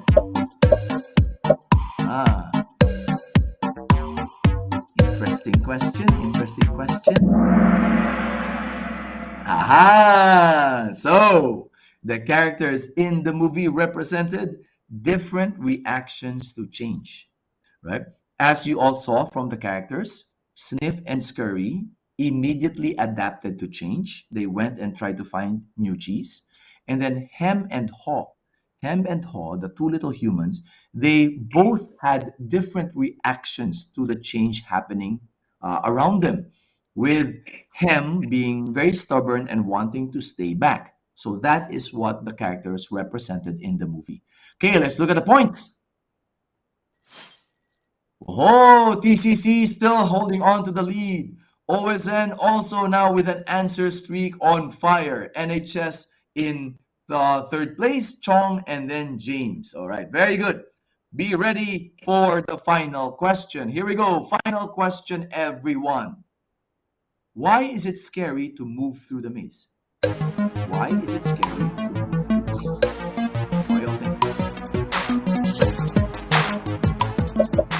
Why is it scary to move through the maze? Look at the options. Select your answer. Final question, everybody, for part 2. Aha! Well done to those who got the correct answer. So correct answer is all of these reasons. Why? We don't know where the maze will lead. It's hard to leave our comfort zone because for most people, they really don't want things to change and for them to go out of their comfort zone. We will run into obstacles just like what happened to Paul when he fell into the lobang, masuk lobang, right? So correct answer, all of these reasons. Well done to the 3 who got the correct answer. Let's look at the final points. Here we go. In third place, give a round of applause to NHS. Well done, NHS. TCC in second place, our champion, goes to OSN. Well done, OSN. So that's our champion with Chong and James being the runners-up. Come on, everybody, give a reaction. Give a thumbs up. Give some congratulations to our winners for Who Moved My Cheese Part 2. Who Moved My Cheese Part 2. Well done, OSN, TCC, and NHS. So, but then, we are not yet done. Everybody, we have part 3. The last part. Everybody come, listen and watch for the last part of Who Moved My Cheese. Come, everybody, let's listen to this. Finally, Ha arrived at large cheese station E, but he found it was practically empty. No matter how hard I try,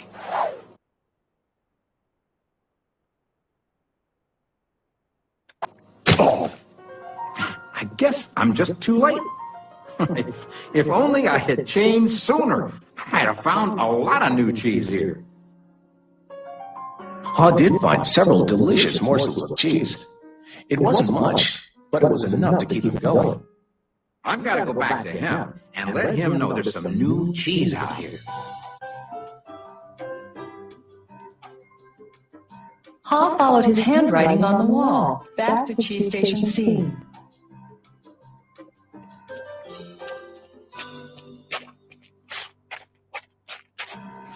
Oh, Ham, you look terrible. Here, have a few bits of new cheese I found in the maze. No, I don't think I would like new cheese. I want my old cheese back. I want things to be the way they were. It's safer to search in the maze, Ham, and remain in a cheeseless situation.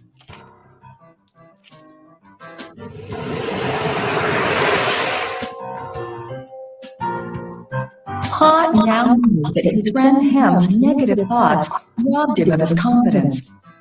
Ha remembered how good he felt when he was away from such thinking while searching for new cheese in the maze. Will he ever change? I guess Ham believes he can't or won't enjoy new cheese. Ha had changed his own beliefs. He knew that change wasn't always good or necessary. Ha used to believe that his cheese should never be moved and that sudden change wasn't right.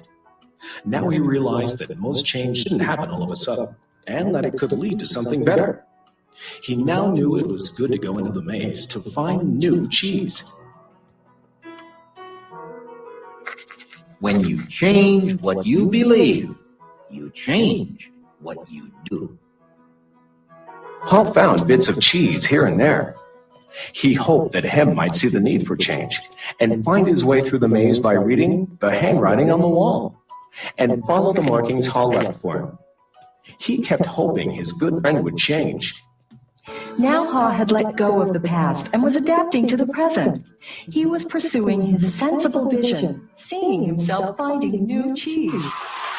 And then, one day it happened. Piled high everywhere was the largest and most delicious-looking supply of new cheese Haw had ever imagined. Wow! New cheese! Is it real or just my imagination? Hey, it is real! New cheese was out here all the time, just waiting for somebody to find it. As Haw enjoyed his new cheese, he reflected on what he had learned from his journey through the maze. He wrote on the wall at Cheese Station N, Change happens. They keep moving the cheese. Anticipate change. Get ready for the cheese to move. Monitor change. Smell the cheese often so you know when it's getting old. Adapt to change quickly. The quicker you let go of old cheese, the sooner you can enjoy new cheese. Enjoy change. Savor the adventure and enjoy the taste of new cheese. Be ready to quickly change and enjoy it again. They keep moving the cheese. Change and win. Move with the cheese. I wonder if Ham will ever read the handwriting on the wall. Will he ever change and win? Haw knew it would be easy for him to slip back to his old ways if he got too comfortable. So each day he inspected Cheese Station N to check the condition of his cheese. He went out into the maze and explored new areas. He knew it was smarter to be aware of what was going on around him rather than to isolate himself in his comfort zone. Then Haw heard a sound of movement out in the maze. Could it be him? Haw hoped, as he had many times before, that his friend was finally able to move to the new cheese and enjoy it.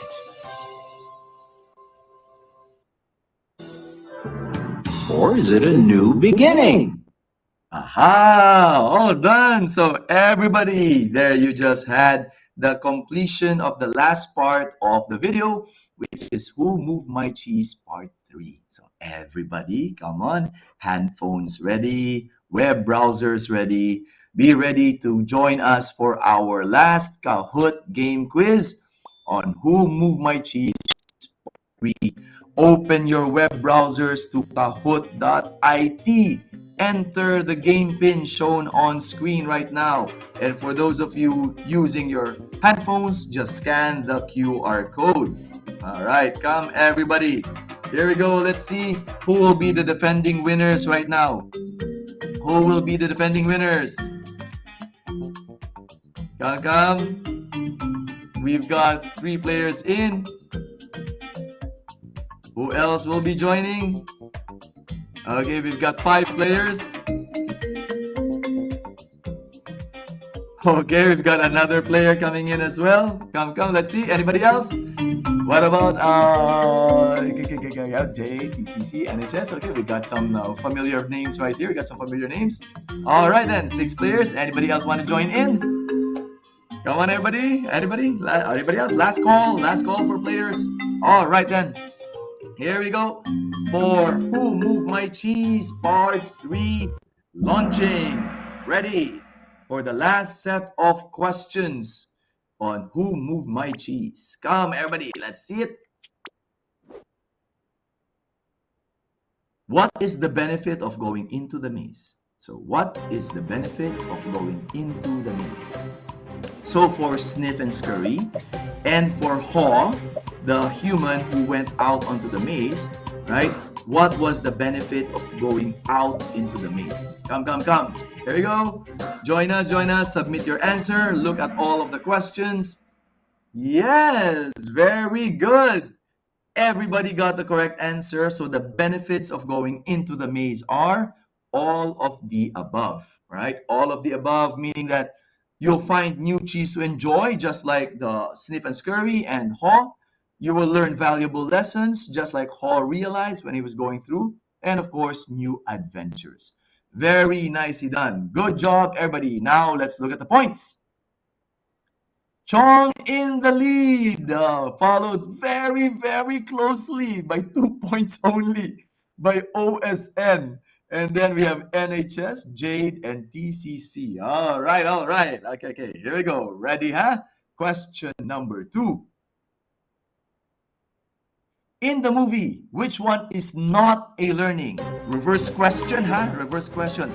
Not a learning in the movie. Okay? Which one is not a learning in the movie? What do you all think? Come on, careful, huh? Remember, reverse question. Which one is not a learning in the movie? Aha, very good. Okay, 3 got the correct answer. Not a learning in the movie is change is always bad. Why is this? This is not true, or this is a false statement, because as you saw, Sniff and Scurry and Haw, actually, when change happened, they were able to find better cheese. Now, fear can hold us back. This actually is a learning, because fear is exactly what kept Hem from going out into the maze. So this one is part of the learning. So not a learning is change is always bad. Just like we showed earlier on changes in technology, all of the changes in technology actually became very good for us, right? So this one is false, okay? This one is false and this one is the true answer. Change is always bad. False statement, this is the correct answer. Let's look at the points. Ooh, slight change, slight change. OSN now going up into the lead, followed by NHS and TCC. Chong moving down a little bit with Jade. Okay, very good. Here we go then. Come on, question number 3. What is a lesson from the movie? What is a lesson from the movie? What do y'all think? Name one of the key lessons from the movie. What is one of the key lessons from the movie? Anyone? Read carefully, huh? Read carefully.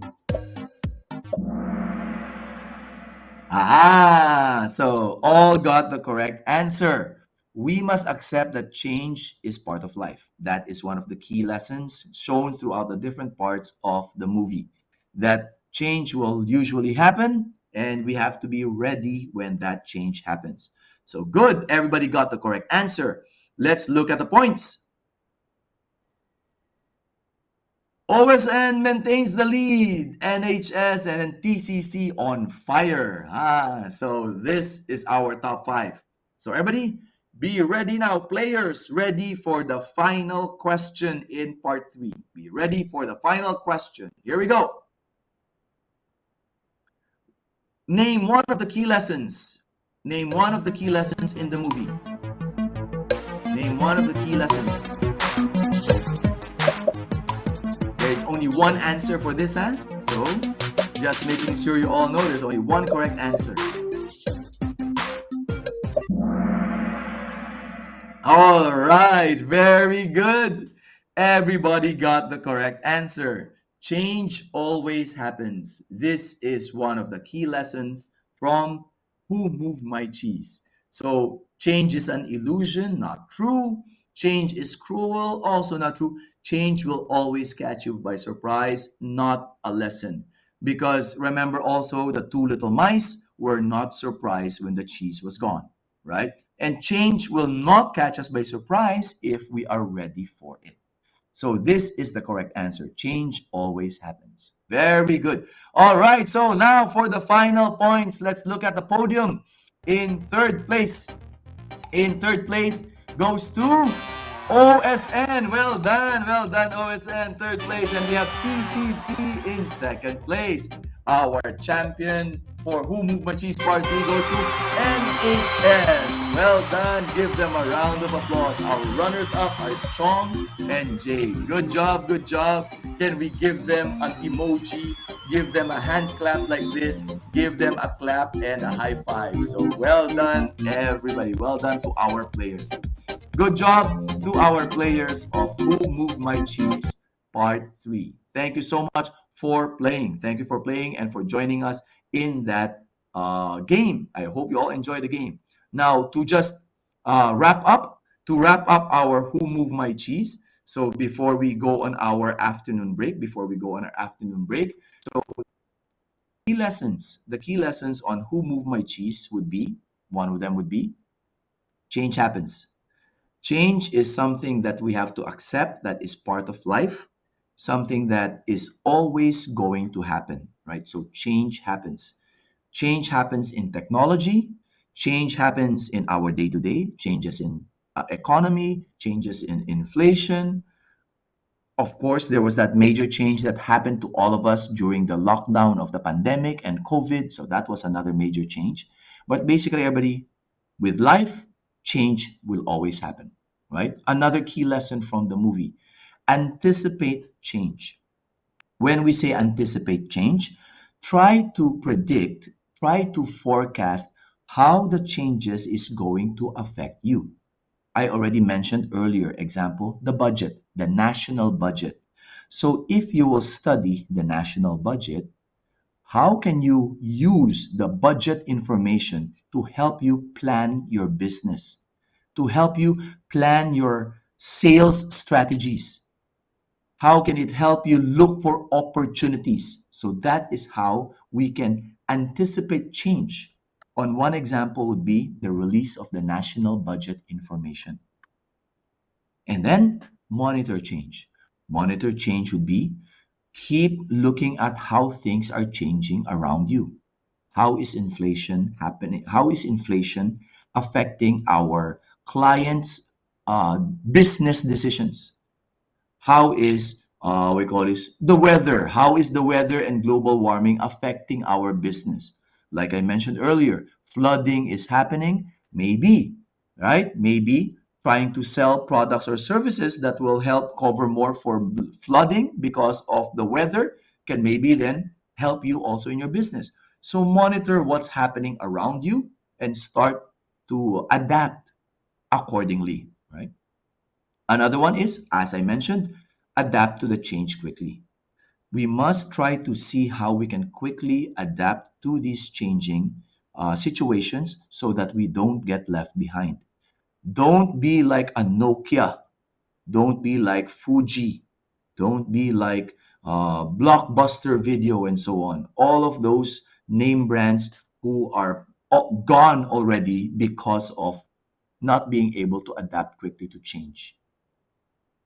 And the last would be enjoy change.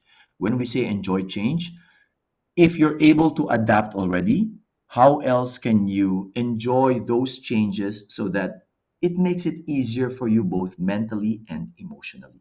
Start to find the things that you enjoy with the new or changing situation. And then that will help you have a more positive and more healthier mindset ahead. So these are the key lessons from that global blockbuster video and book, which was Who Moved My Cheese. They were in the bestseller list. The book was in the New York Times bestseller list for almost 5 years. That's how big of a hit it was. So everybody, thank you so much once again now for joining us in our Who Moved My Cheese video. So it's now exactly 4:05 everybody. Let us take our 15-minute break. Let's take our 15-minute break. No need to, shall we say, sign out of the session so you don't have to worry about your attendance. Let's be back, everybody, at 4:20, back at 4:20, and then I will share some more practical tips with you all at 4:30. So everybody, come. So see you all back at 4:20, everybody. So have a good break, have some coffee, have some tea break wherever you are. Okay, see you all back in 15 minutes, everybody.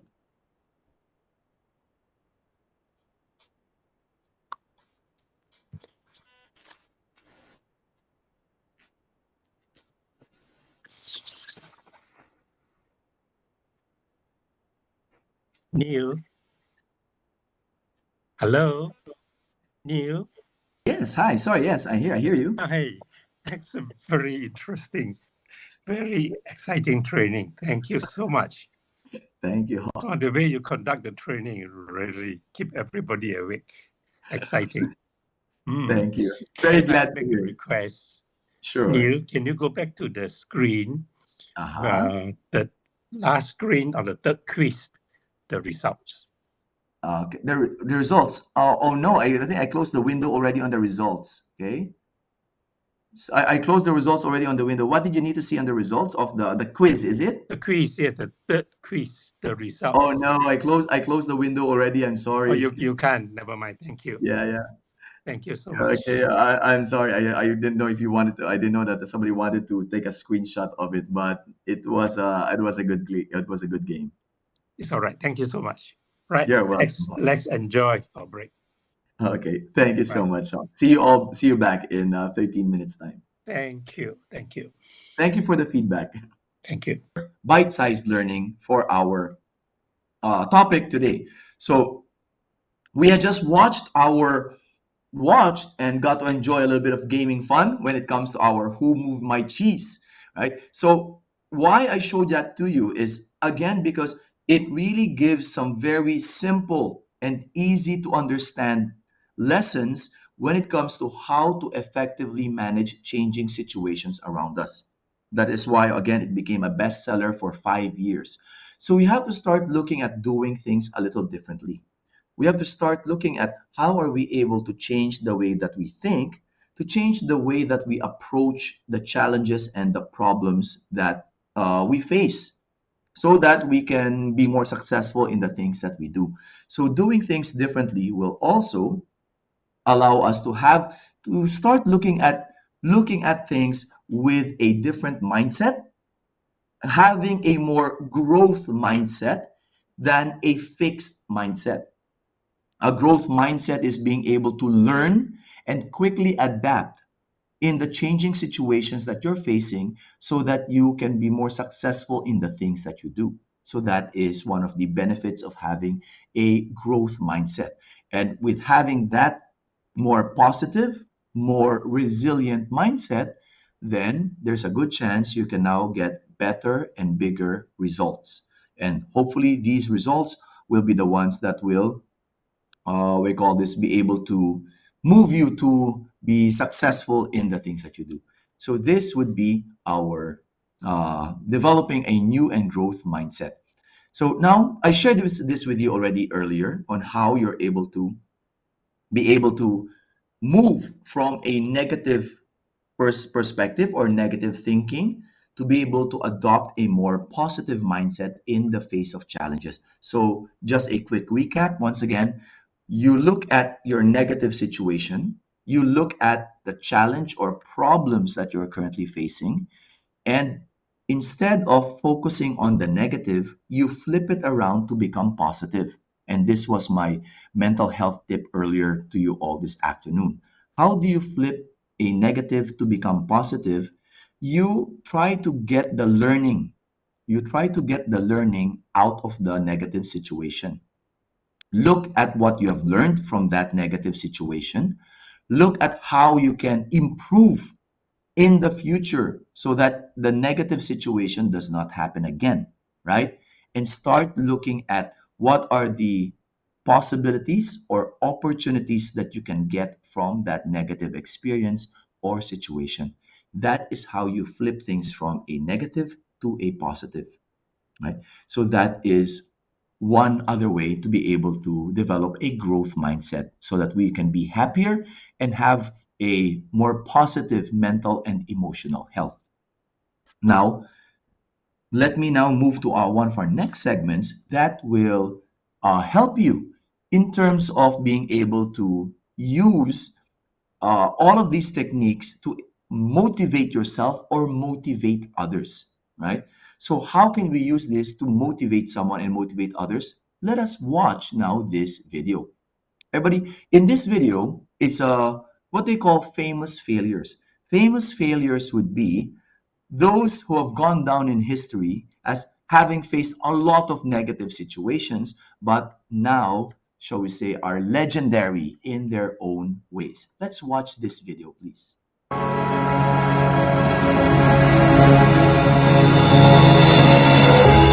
After being cut from his high school basketball team, he went home, locked himself in his room, and cried.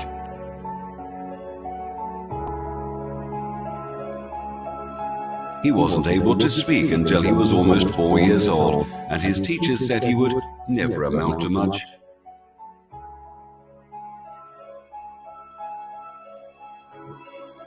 Was demoted from her job as a news anchor because she wasn't fit for television. Fired from a newspaper for lacking imagination and having no original ideas.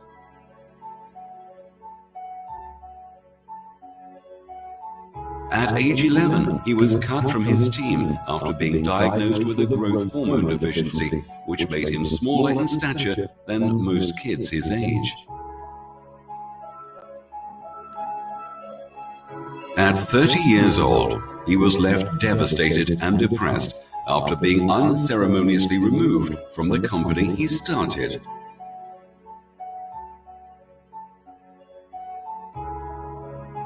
A high school dropout whose personal struggles with drugs and poverty culminated in an unsuccessful suicide attempt.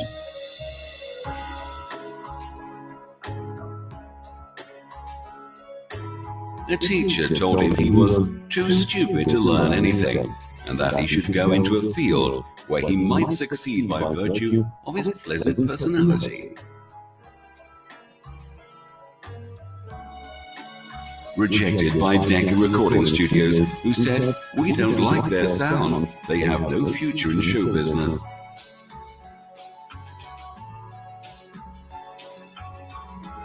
His first book was rejected by 27 publishers.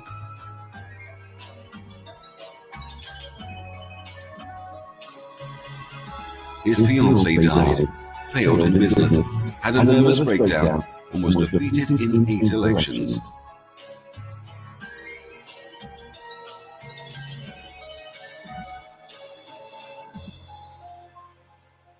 If you've never failed, you've never tried anything new.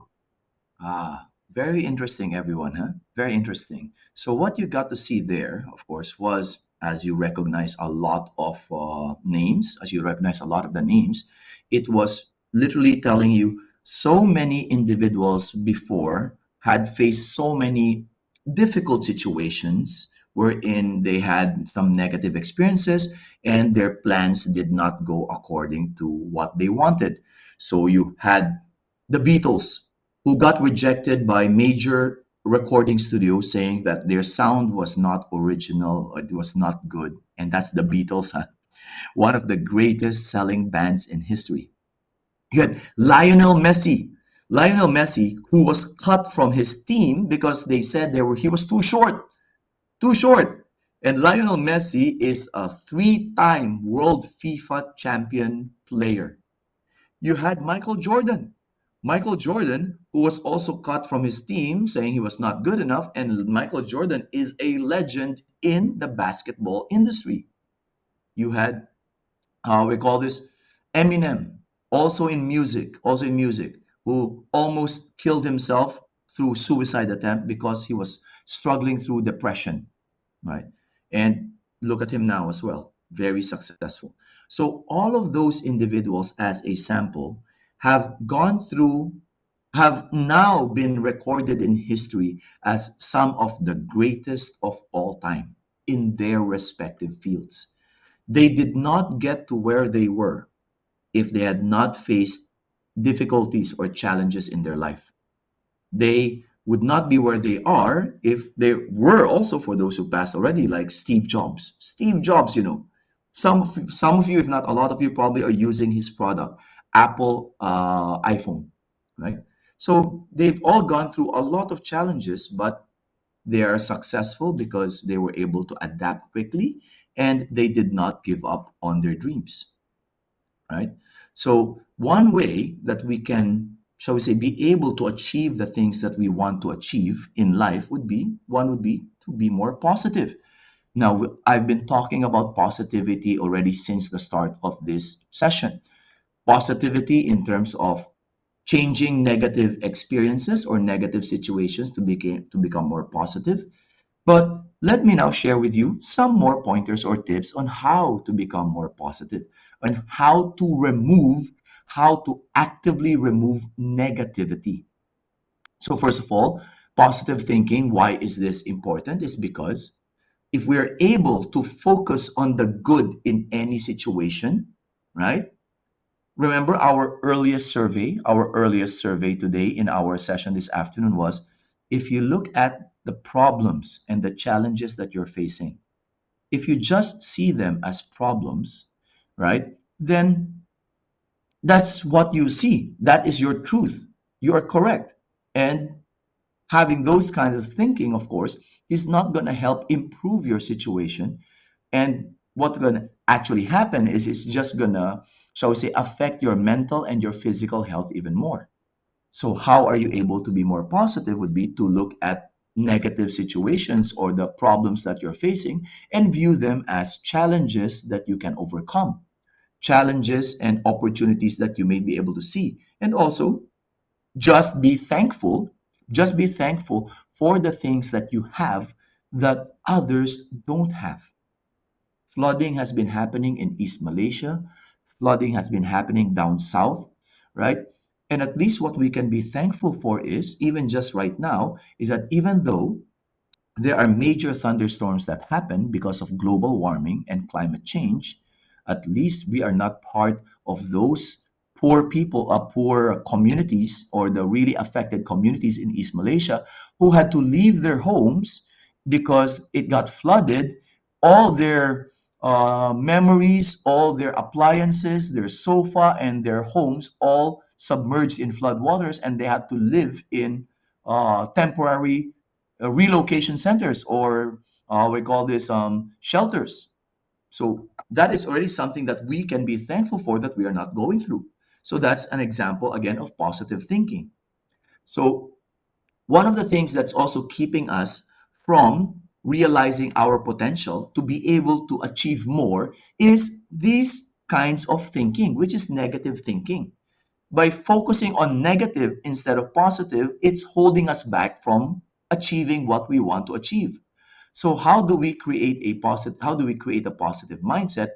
One first and one next tip that I have for you would be languaging. So also in shifting our thinking from positive to negative. So how do we do it? One way now is, like I said, being able to shift your languaging from negative language to positive language. Now, this is already proven in a lot of psychological studies. This is not theory, this is a fact.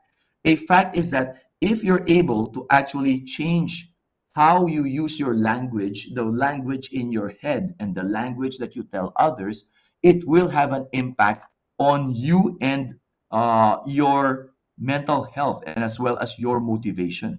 So how do we do this then? Practice shifting negative language to positive. Here are some examples of negative language that a lot of times we use. I can't do this. This is too difficult. I can't find the answer. I don't have time. I want to give up. So these are just some examples of negative language that we use on a day-to-day. So let us now practice, everybody. Let's practice. Change these negative language statements, these words. Change these words to make it more positive. Can we look at the first bullet? I can't do this. Okay, everybody, anybody in our WebEx chat, how can you make the first bullet, I can't do this, to be more positive? Anyone put in our WebEx chat. Change the statement from a negative statement, I can't do this, change it to be positive. Who'd like to have a go? Come, anyone. Simple one, this first one.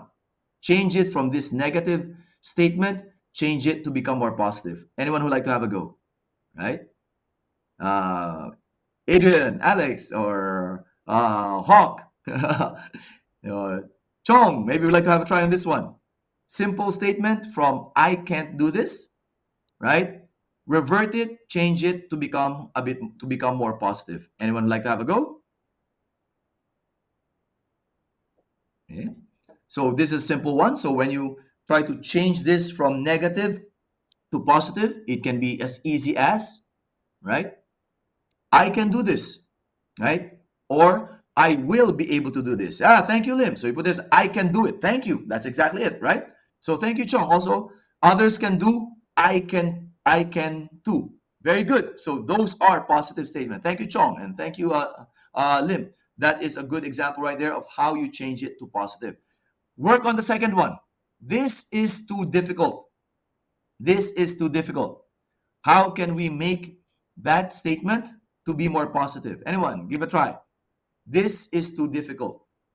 How do you make that more positive? Anyone want to have a go? Oh, very nicely put, Chong. I can overcome it. Very nicely put, right? Also, this is, we have Chong Yok Yin, and we also have Chong Yik Hin. So, must try to solve it. Ah, I like also Lim here. It is easy. Ah, wow, I like that. I like that. Very good. Thank you. Those are all correct. So, also on my sample right here, this is not difficult. Kind of like how Lim put it. It is easy. Must try to solve it. I can overcome it, like Yokin said. And I can do it, like Lim said, right? So yeah, Yikin also says, others can do, I can too also. Good. All right, now what about the next one? I can't find the answer. What about that one? Anyone who would like to have a go? Okay, I can't find the answer. What would you like to put in that one?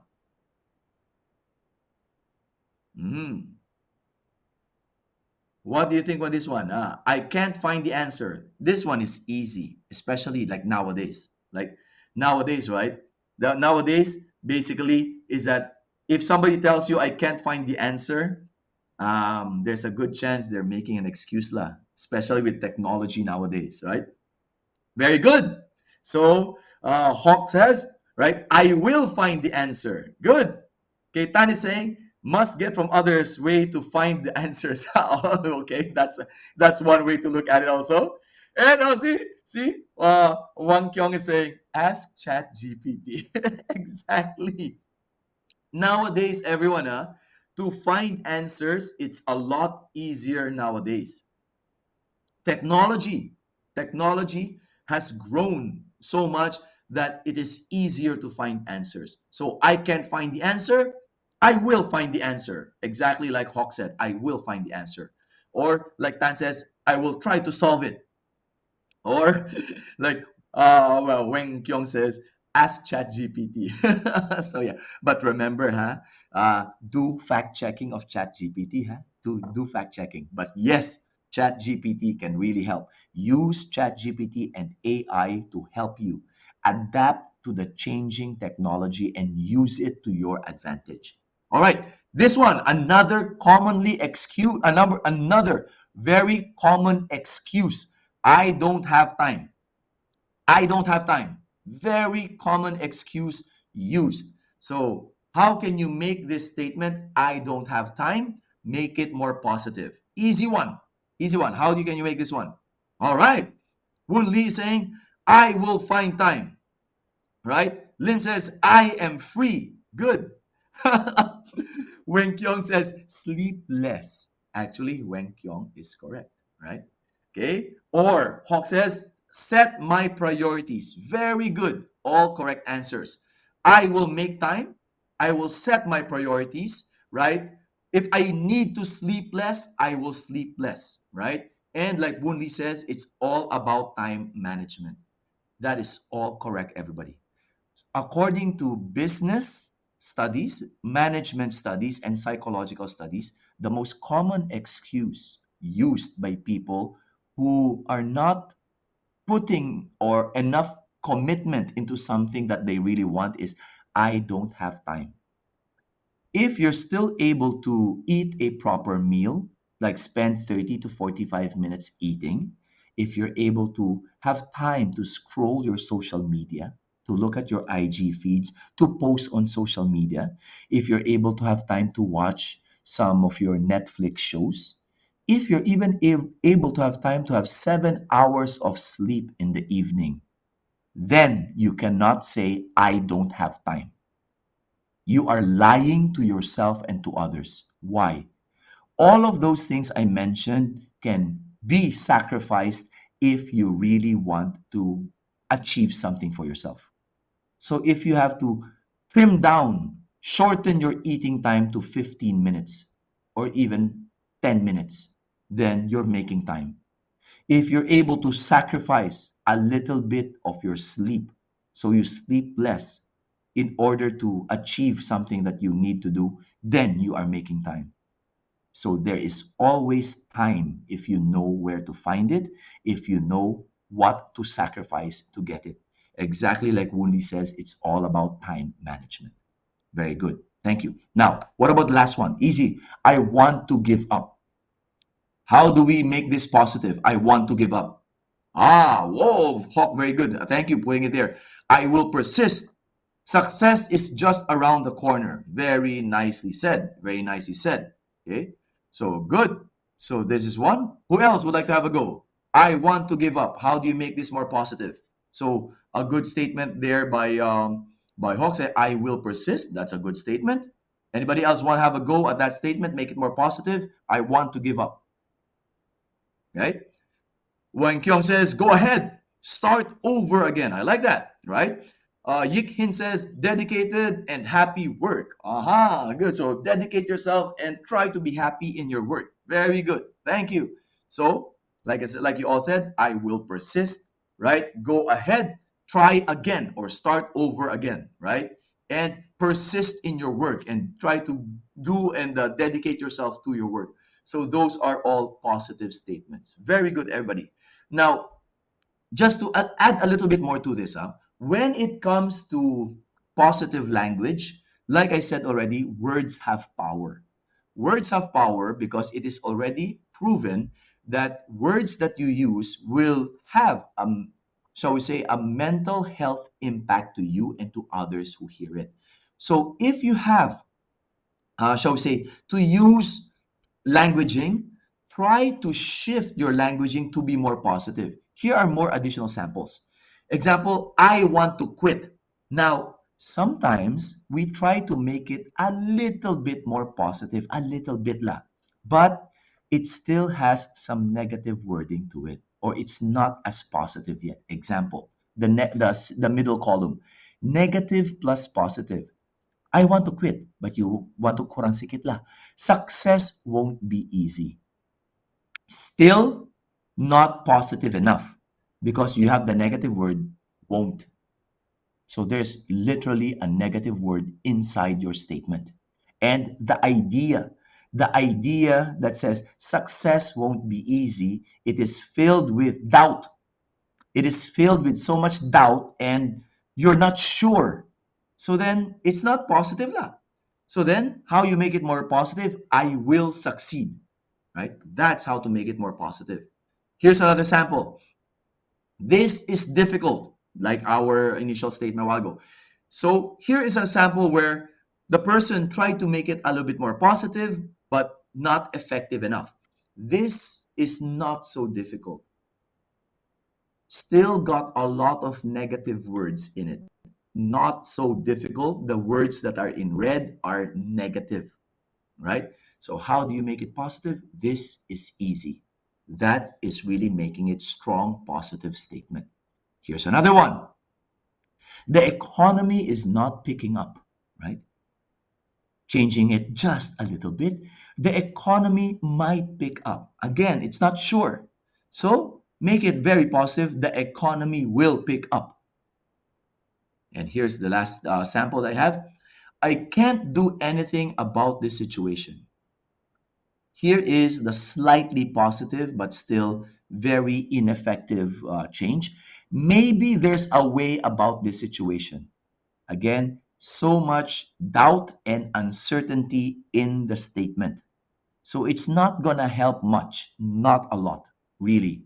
So better just switch it around completely and make it, I will solve this situation. I will make the most of this situation. I will improve on this situation, right? So that is the more positive statement to it. So here is my next mental health tip and positivity for success for all of you is use positive languaging. Be very mindful of the words that you use to others when you speak, and especially when you talk to yourself here in your head. So avoid negative words and try to be more positive in your wording. And do not do not reinforce negative statements. When we say negative statements, do not keep using those negative wording, right? That is how you become more successful, how you have stronger and more positive mental health. Languaging that you use. Make sense, anyone? Anyone got any questions so far? Anyone got any questions? Please interrupt me anytime and put your question also, either unmute your microphone or put your in the WebEx chat. I would love to hear your questions. Okay. So it all comes down to basic psychology. All of these tips that I'm giving you are basic and highly effective and proven psychological tips and techniques. Here is another one. Okay, this is what we call the thoughts, feelings, and actions model. What is this about? It has already been psychologically proven that our emotions can be so powerful that they can control your thinking, your behavior, and your actions, right? So this is a psychological fact.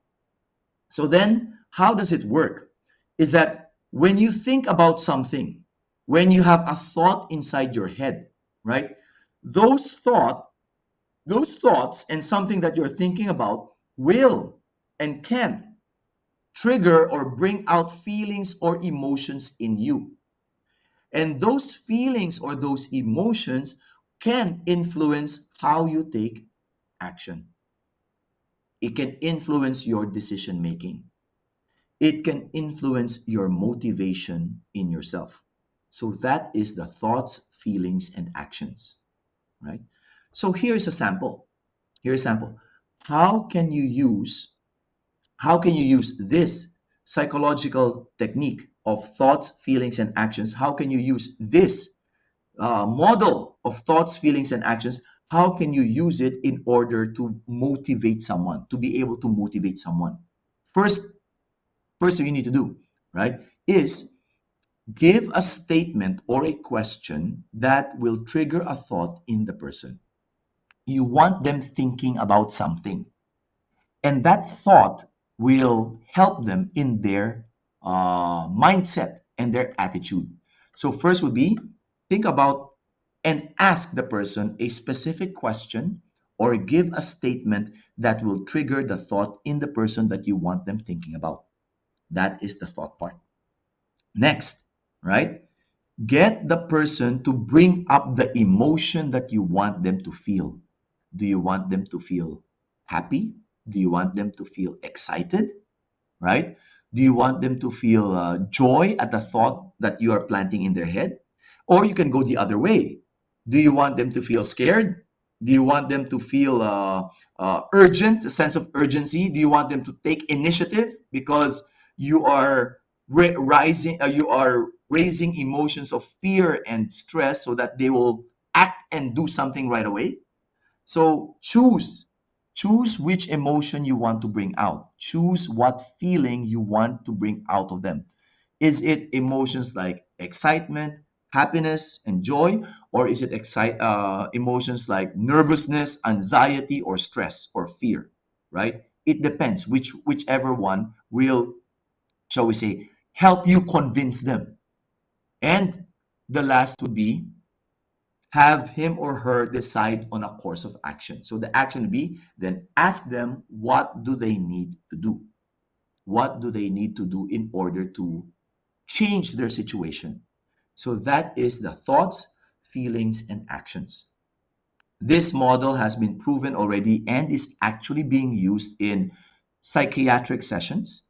It's being used in counseling sessions.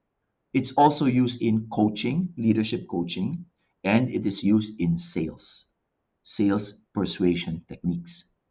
So here is a specific sample that I can show you.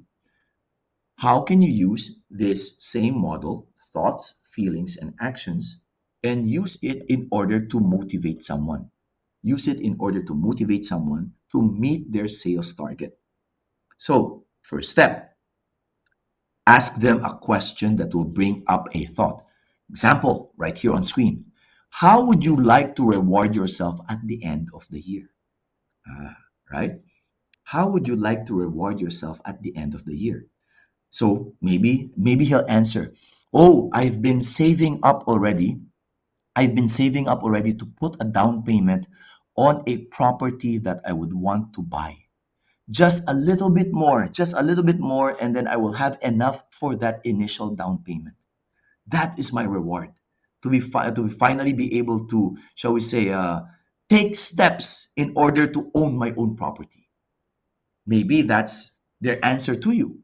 Or maybe their answer is, "I've been wanting to have a holiday in Club Med Cherating," right? I've seen the videos, I've seen TikTokers show their holiday in Club Med Cherating. It is so beautiful. The beaches, the free shows in the evening that the resort gives for free. So for me, the reward that I want would be to have that holiday in Club Med Cherating.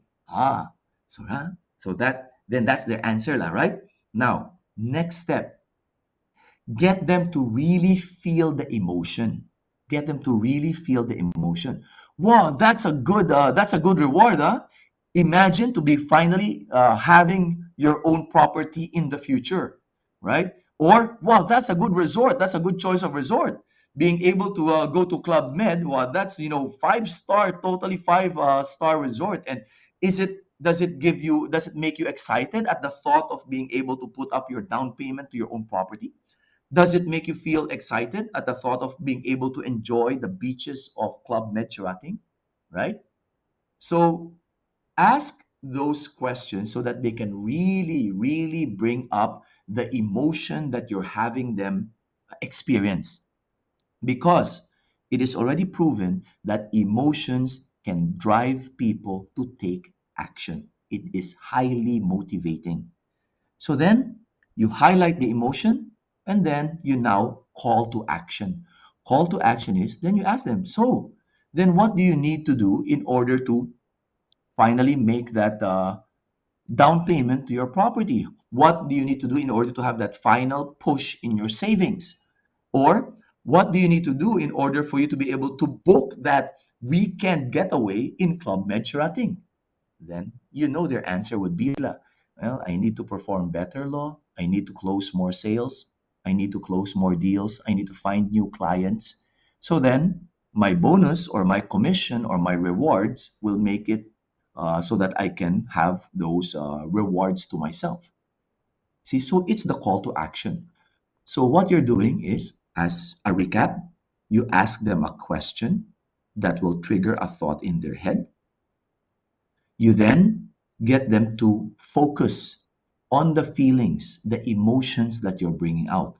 Mention the emotion, get them to really feel it, highlight it, right? Get them all excited about it,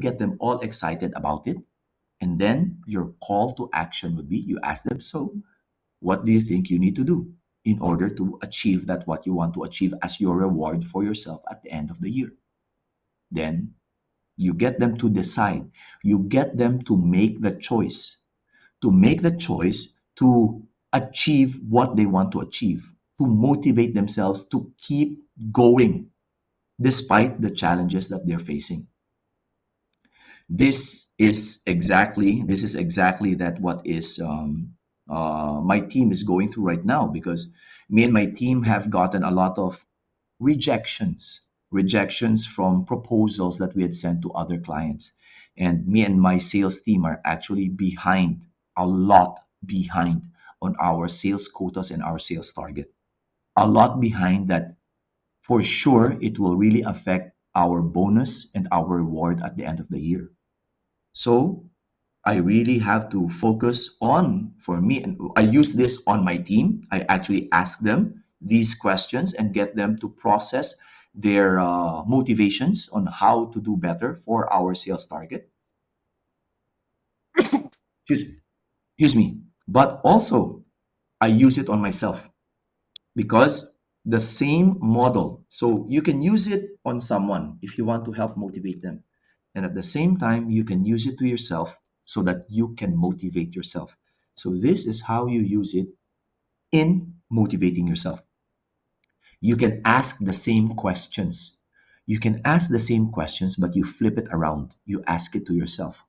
How would I like to reward myself at the end of the year? For me, my answer to this question is I would like to receive a very good bonus so that I can bring my family to a nice beach holiday in December when we are all on break, when I'm taking my long leave and my long holiday. And this is my reward that I want to do for myself and my family, to be able to have a nice beach holiday with them. That is my answer to this same question. Does it make me feel excited? Definitely. I picture myself in a nice beach resort, looking at the nice calm waves, walking on the sand, and also I picture the happy faces of my children, the happy face of my wife, as we're all spending quality time, enjoying a nice holiday vacation all together as one. So that is the feeling that I'm bringing out to myself to motivate myself to keep pushing, to try to find other clients to sell my programs to, so that I can have that good bonus to be able to get them to that holiday. So then, right? So what do I need? What do I think I need to do to achieve it? Push through the rejections, find out why I got rejected, how I can improve on it, how can I find other clients, how can I close more deals and more projects in the last couple of months in the remaining part of this year. That is what I need to do. So this is my thought. Those are my feelings, and those are the actions I need to do in order to get what I want, to be able to achieve what I want for myself and my family. So that is how I use it to motivate myself. So any questions, anyone? So as you can see, everybody, it is a very, very effective motivational tool, whether you are using it on someone to motivate them, or maybe you are using it on yourself to motivate yourself through the difficult or challenging times that you might be facing right now. As I mentioned earlier, also, it all comes down to choice. When I say it all comes down to choice, it all comes down to your choice. How badly do you want to achieve something? How badly do you want to commit to getting what you want? Right? So it's your choice. Do I sacrifice more of my sleep? Do I sacrifice more of my time just relaxing and watching my favorite Netflix show? Do I sacrifice that? Do I sacrifice time, a little bit more time away from my family to try to find other clients? Then, if that is what I need to do, then I have that choice. I can do it that way, so then I can get the reward that I'm looking for. So it always comes down to you and your choice, what you decide to do, and how much do you really want to achieve something. That is your choice. One of the things that is also affecting us, is our fear. Fear of rejection, fear of trying something new, fear of we call this breaking out of our comfort zones. To be very honest with all of you, when ChatGPT came out around 2 years ago, I was very afraid to use it, right? I was very afraid to use it because I saw it as a threat to my business, because it might replace me as a trainer. It might replace me as someone who is able to share information to my participants. So I was actually a bit late on using it.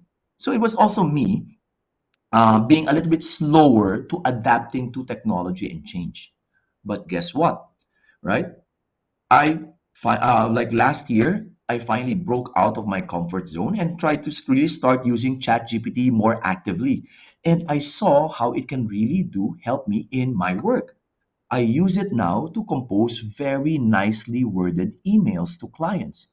I want to write a nice email to a client on how to propose a particular service or product, ChatGPT.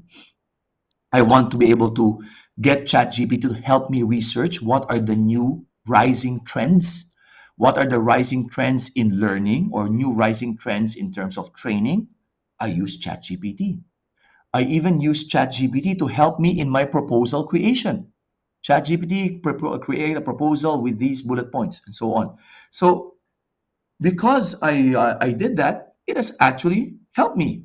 So it was me overcoming my fear of certain technologies and taking advantage of it. So what are your fears? What are the things that you're afraid of that you're still in the process of trying to overcome? Right? Let me show you now this very, very inspirational video. In this inspirational video, you will get to see Emmeline. Her name is Emmeline. She's from East Malaysia. And you'll get to see and hear her sharing the challenges that she has gone through in her life. All of the difficult situations she's gone through and how she has stayed positive across it. Let's watch her, everybody, and her inspirational video.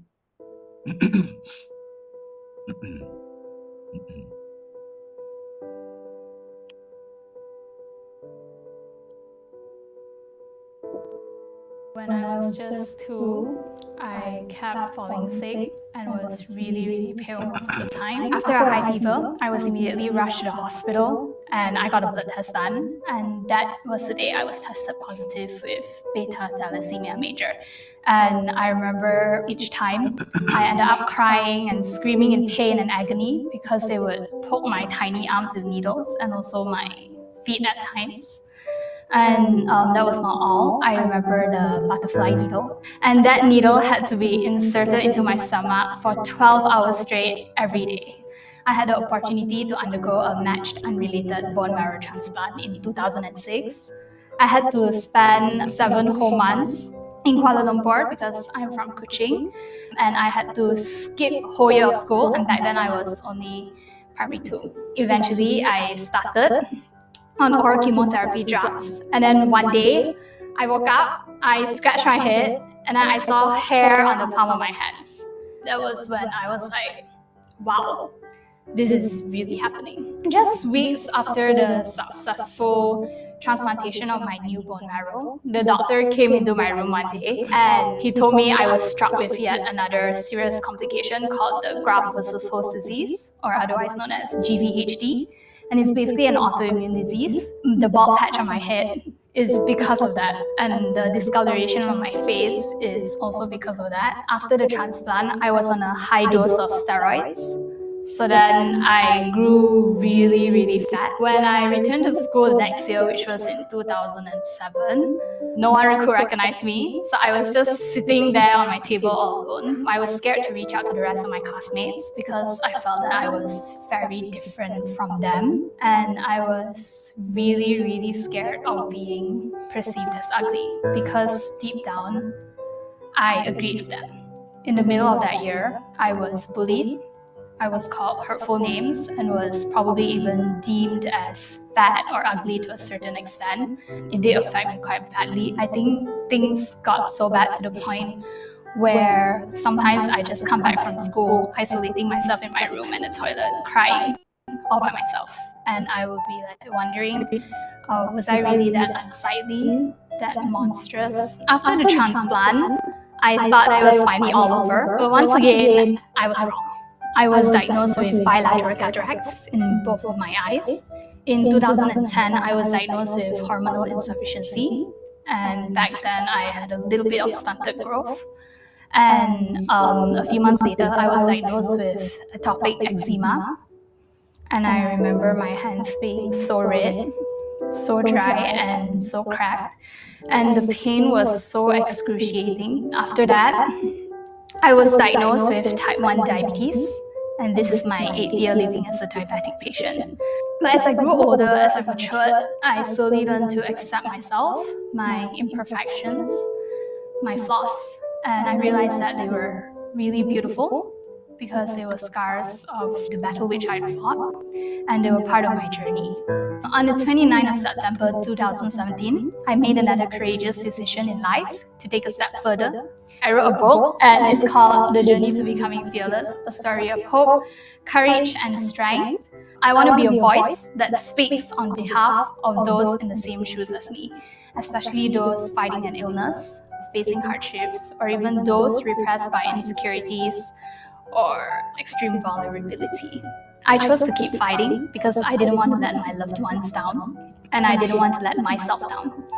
I learned to love and embrace every single part of me, and by every single part, I mean the good and even the bad, my illnesses, my flaws, basically just everything about me. And I learned to see the good and beauty in everything.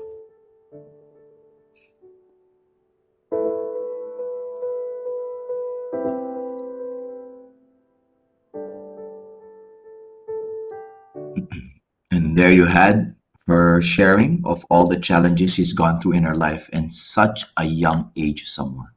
Can you imagine all of her medical conditions at such a young age? She spent so much time away from her family, away from her friends in the hospitals. So that's why earlier during our earlier survey, on when we say like what are the things that we can be thankful or grateful for is our health. That I pray and hope that most of you listening right now and attending this session are in good health. But also, if you are encountering certain medical challenges, it's still way better than like what she had to go through and her medical conditions and what some of the others are also going through in terms of their medical conditions.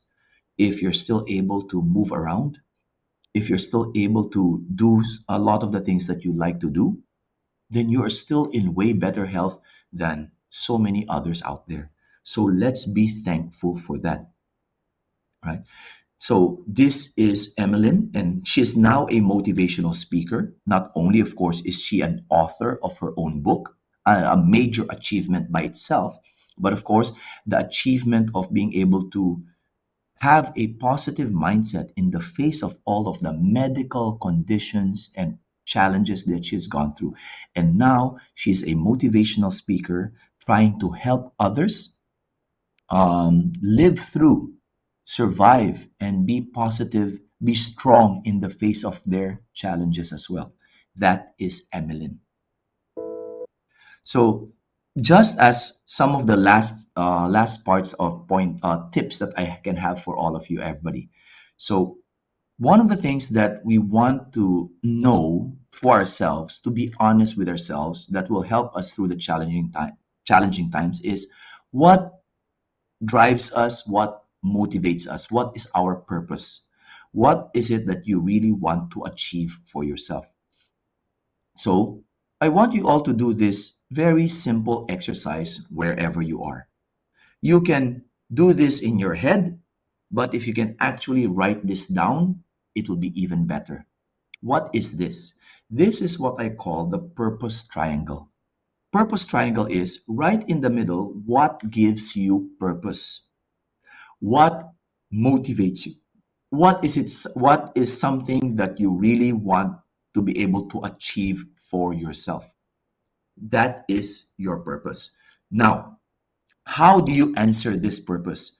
3 simple but can be difficult to answer questions. I want you to ask yourself this first question. What do you really want to achieve for yourself? What is it that you really want to achieve? Whether it's a short-term goal or whether it is a long-term goal, this is something that you really, really want. So that is the first question I want you to answer to yourself, for yourself. Next question. Why do you want to achieve it? Why? What is the reason behind it?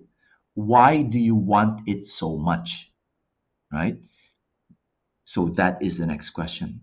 And then the last question that I want you to answer for yourself there is, who are you doing it for?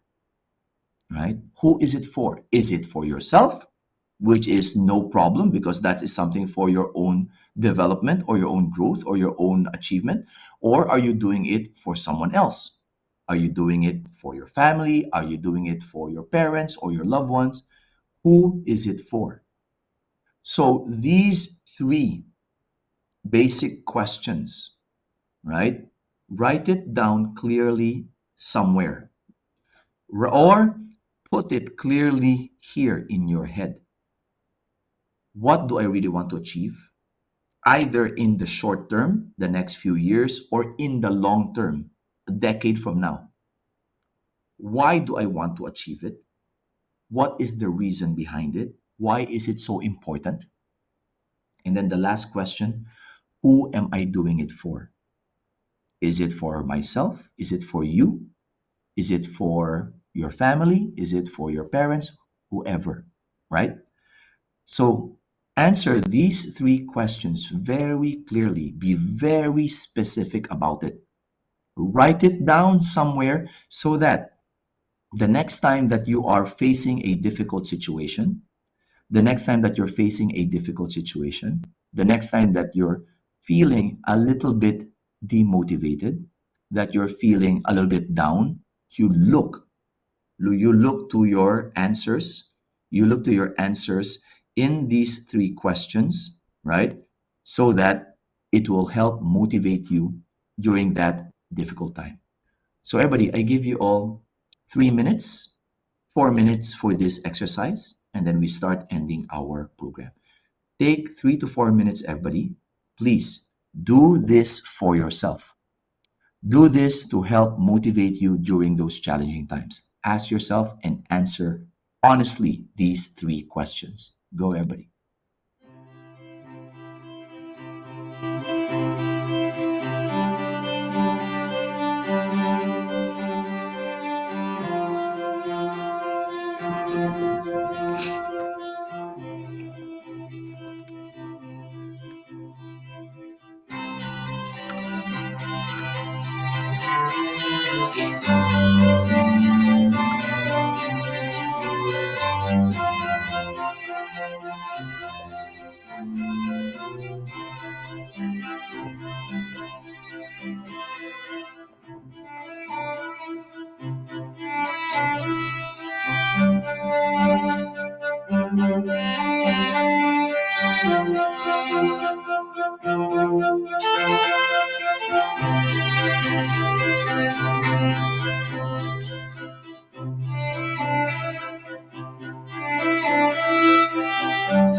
All right, everyone. So with that, I'm now coming up to the closing of our program, our bite-sized learning.